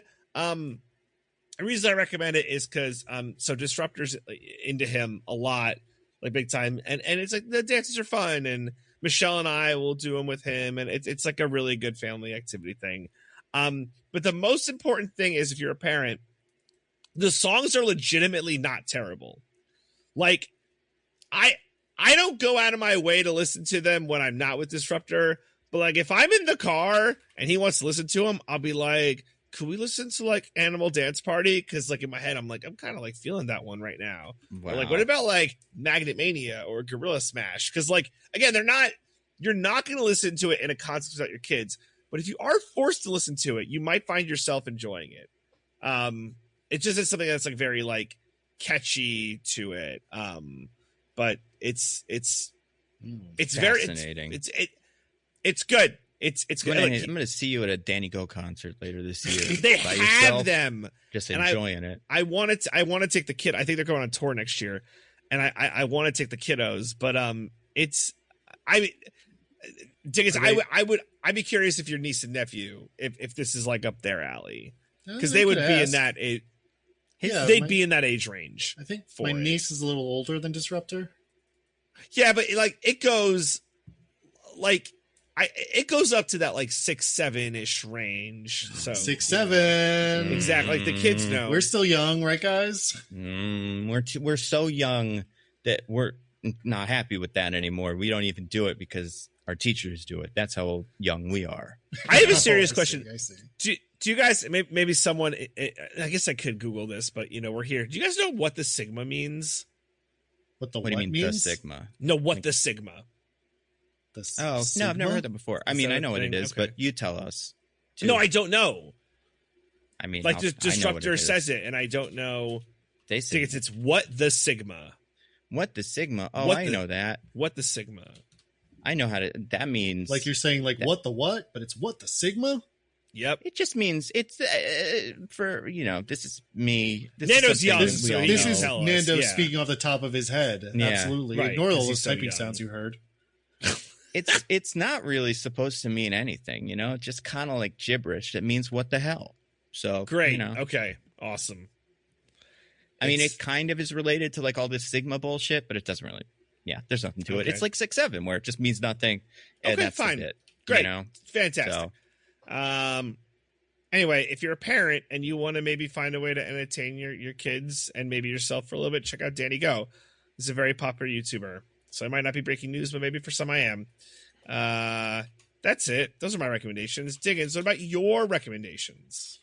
I got a couple I want to say. I'll just real quick. One is sort of kind of a repeat rec, but I've been catching up with the latest season of Dimension 20 recently. And I just want to rec this one because I think it's one of their best in a while. I've been really vibing with it. And it's a new system, actually. This is the first time they've done like a mainline season that does not use D&D. Instead, they're using Vampire the Masquerade. Oh, I've heard of that. Mm-hmm. So it's like it's called City Council of Darkness. And it's very similar to basically if I ever played Vampire the Masquerade, this is what I would want to do, where it's like them taking over like a shitty, tiny, like Pacific Northwest town instead of being like in New York or whatever. And it's really funny. They're very good improvisers, and there's like already like several clips I've like sent to friends to be like, somebody who's not me be watching this. I want to talk about it. But yeah, I just really enjoyed that season, so I just wanted to give that a shout out. For a fully new rec, I went to the Brooklyn Academy of Music, where the Supergirl world premiere was. And you saw them, loved it. I actually saw them setting up for it because I was there the day before. They've been having a retrospective of Masahiro Sanada, I believe his name is. He was a Japanese filmmaker. Who was known for, he came up in like the theater world, like the live theater world of Japan, which is like, has very, what do you call it? Like, has a very long traditions and like very specific sort of like forms. Like, you know, there's Bunraku, there's, Bunraku's not right. Something like that. But anyway, so I went to see one of his movies there called Himiko, which is the story of a kind of like semi-historical, semi-mythical figure in Japanese history called Himiko, which is like the first like Japanese person referenced in history that we have records of. She was like a shaman queen who is referenced in like Chinese writings from thousands of years ago. Nice. And historically very little is known about her, but there's sort of like myths and stuff that people have like connected her with. So that's sort of what this story is drawing from. Right. So it's sort of like telling about her sort of her rise as like an oracle essentially for her kingdom, and her forbidden affair with in a very Joey twist, her half brother. Oh, now you're talking. Now you got me listening to this. However, I will say the main thing to comfort to this movie is not necessarily like what happens in it, because I'm not 100% sure I followed all of it. Like this movie, like Supergirl. Yeah, but in a more intentional way. Because it's more about like the visuals and the imagery of it. Like I said, he was known for incorporating sort of like classical Japanese theatrical styles. So like some of the characters are portrayed by just like people in these like very elaborate sort of like stage costumes that are like part of traditional Japanese theater forms. I forget exactly what the one in this one is, but like they're just like substantially different from everyone else around them in ways that like no one comments on. So it's kind of surrealist almost. And it's just like lots of things like that. Lots of like striking imagery, lots of like good composition, just very, very visually stimulating movie. So I really enjoyed that. And I have another friend who's seen a few more of them and has recommended some of his. He has a bunch of movies on the Criterion channel right now, including Himiko and other things in this retrospective. So if you're interested, you can check it out there. What about you, Nando? Anything to rec? You figured out something, but I really don't. I reading the same comics I was reading before, watching the same movies I've been watching before, and TV shows and stuff. I finally watched what the heck's it called? I Love Boosters. I think it's pretty good to find. To I don't know. I wish there was. I don't know what I want from a movie like that though. So that's the problem. I'd be fine. Is, like, ultimately, you're kind of like, I just want this to be the thing that it is. Kind of. I'd also be fine with them just telling me what they want me to think of from the movie. Like like a list of that unions are good, and then just show me that, and I'll be like, oh, I believe you. That's a good point. I don't know, just because the movie, there's a point in the movie, and I'm sure Diggins brought this up when the movie's going, or when he wrecked it forever ago, when one character, I can't remember why, but is in an argument with another character and says, this isn't the time for nuance. And I'm like, okay, then just tell me what you want me to think of the movie then. I don't have time for this. Can we have a little nuance, just a tiny bit? Mostly I liked it. I also hate the way those movies just like look kind of upsetting to me sometimes. Like, you know what I mean? The same way that like, what's a good way to describe this? What's another, like, you ever seen like those old movies that like work in like stop motion and stuff in the 80s and they were for children and they're the scariest thing you've ever seen? Yeah, like that Mark Twain one where he meets the exactly devil. Like that. This isn't the same kind of thing, but this is the kind of thing where like, I'm like, oh my God, I don't like looking at this, but that's the point. But still, but also the movie, and I'm specifically about those people near the end of the movie. Yeah, but also some effects and things earlier in the movie and like things that are happening that aren't, not only stop motion things, but like just things that look weird or I don't know, weird. I will also say, I don't understand why it's sold out. Did you have this problem with it, Diggins? Is this a universal thing?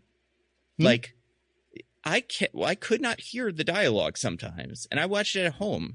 So like I VOD'd it, but like, so it is a universal thing because I went online to check, and apparently the mix is just really, really heavy on the noise for no reason. So like, there's things where people are talking where people are just like, I don't know. But like, did you experience this at all? I don't remember having any problem with that, but I saw it in a theater, so the whole sound experience was different. I imagine that's true, but all the reviews that I were looking at where people were confused about this were conversations from people that had seen it in a theater as well. So that was why I was like, this must be just like a person-to-person thing. But that's how movies are now sometimes, like Tenet, you just can't hear it. And that's fine. Hopefully Odyssey, we can hear Odyssey. I hope that. I haven't seen it, though, yet. Disney Supergirl, I have a video about that. We'll talk about that in plugs. But yeah, boosters, what else? I don't know. There's a Wonder Man comic currently that's going that's pretty fun. Still like the Flash comic. What else is here? Absolute Green Arrow's cool. Magic of Colossus is over. Oh, okay. You know what? I did read a series this week. This is from, I don't know, 2010 maybe. It is maybe later than that. No, I feel like it's probably in the 2010s. It is the X Factor series that followed the one I really like. This was one that I was always like, I really like that one. Because it wasn't the one I liked, but I went and read it and I'm like, this is okay. It's called All New X Factor, and it is by Peter David, who was from the other ones, with art by Carmen de Guido Mencio and Giuseppe Camuncoli. I know. It's a distinct art style. So like what happened was for book club this past week, we read a Spider Noir comic that was also drawn by this person. And we were like, we kind of like it, but we also think it's kind of ugly. And like, that's kind of the point that someone was like, oh, I remember this X Factor book from that.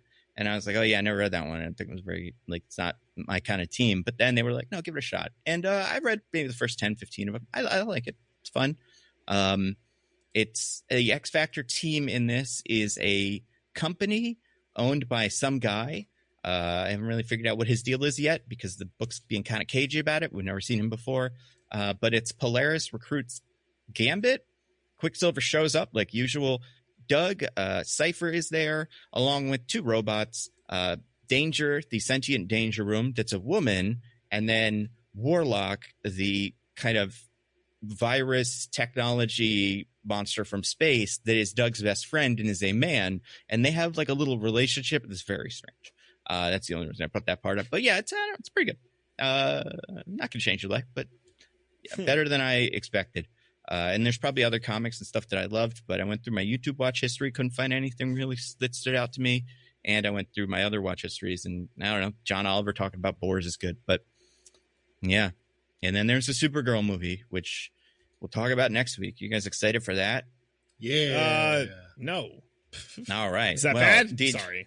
No, maybe expectations, keeping them low. Maybe you'll be pleased, because the reviews are all over the place. But DJ, do you have anything to plug?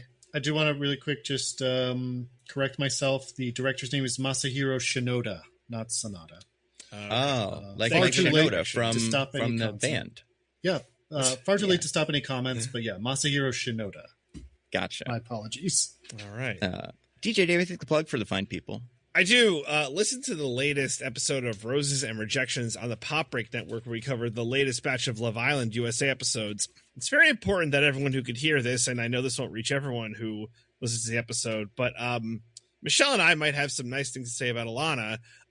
We were unaware of the racial slurs when we recorded this, and you got milkshake ducked. Yeah, obviously don't feel that way anymore. We'll clarify the record on the pod next week, but that's up for another week. So would like to get that out there now. Real bummer. Wish I hate to get caught on a mic getting milkshake ducked. You wish it was secret. You wish she was able to hide it well so you could still like her without everybody getting wise. DJ's like, the only problem about this is that people found out. I might have to, just my new operating opinion, or my prior with anyone on, for some reason it's really bad on Love Island USA, is that they're racist. I mean, like, that person's probably racist. I just have to assume that. And then, because they're dumb. And dumb people are racist a lot of the time. Like, that's, racism is dumb. Going on a reality dating show is dumb. So there's a lot of crossover. Just anytime you say you like a person on a reality show, just make sure to qualify, be like, I really like this. But of course, obviously, if it turns out they recorded themselves saying the N-word, none of that applies. I don't like them then. But besides that, great episode. Allie joined us, which was awesome. Was really good. Diggins, what about you for plugs? Nope. What about you, Nando? I've got some videos out. I put out my video that was about Supergirl. The X-Men show, the X-Men cartoon comes out pretty soon. So I've done a review of the first 4 episodes of that, but I'm going to do more in-depth reviews of those because I think it's really, the individual episodes are interesting, but obviously I don't want to spoil it. And then when will this go out? It's probably go out. I'll wait till it's out. But then, that's most of it. Next week, Supergirl 2026. Until then, I've been at Nando V Movies on Twitter. I'm at Zippy by Day on all this stuff. I'm at C Diggins exclusively on Bluesky. Goodbye, everybody. Goodbye. Bye.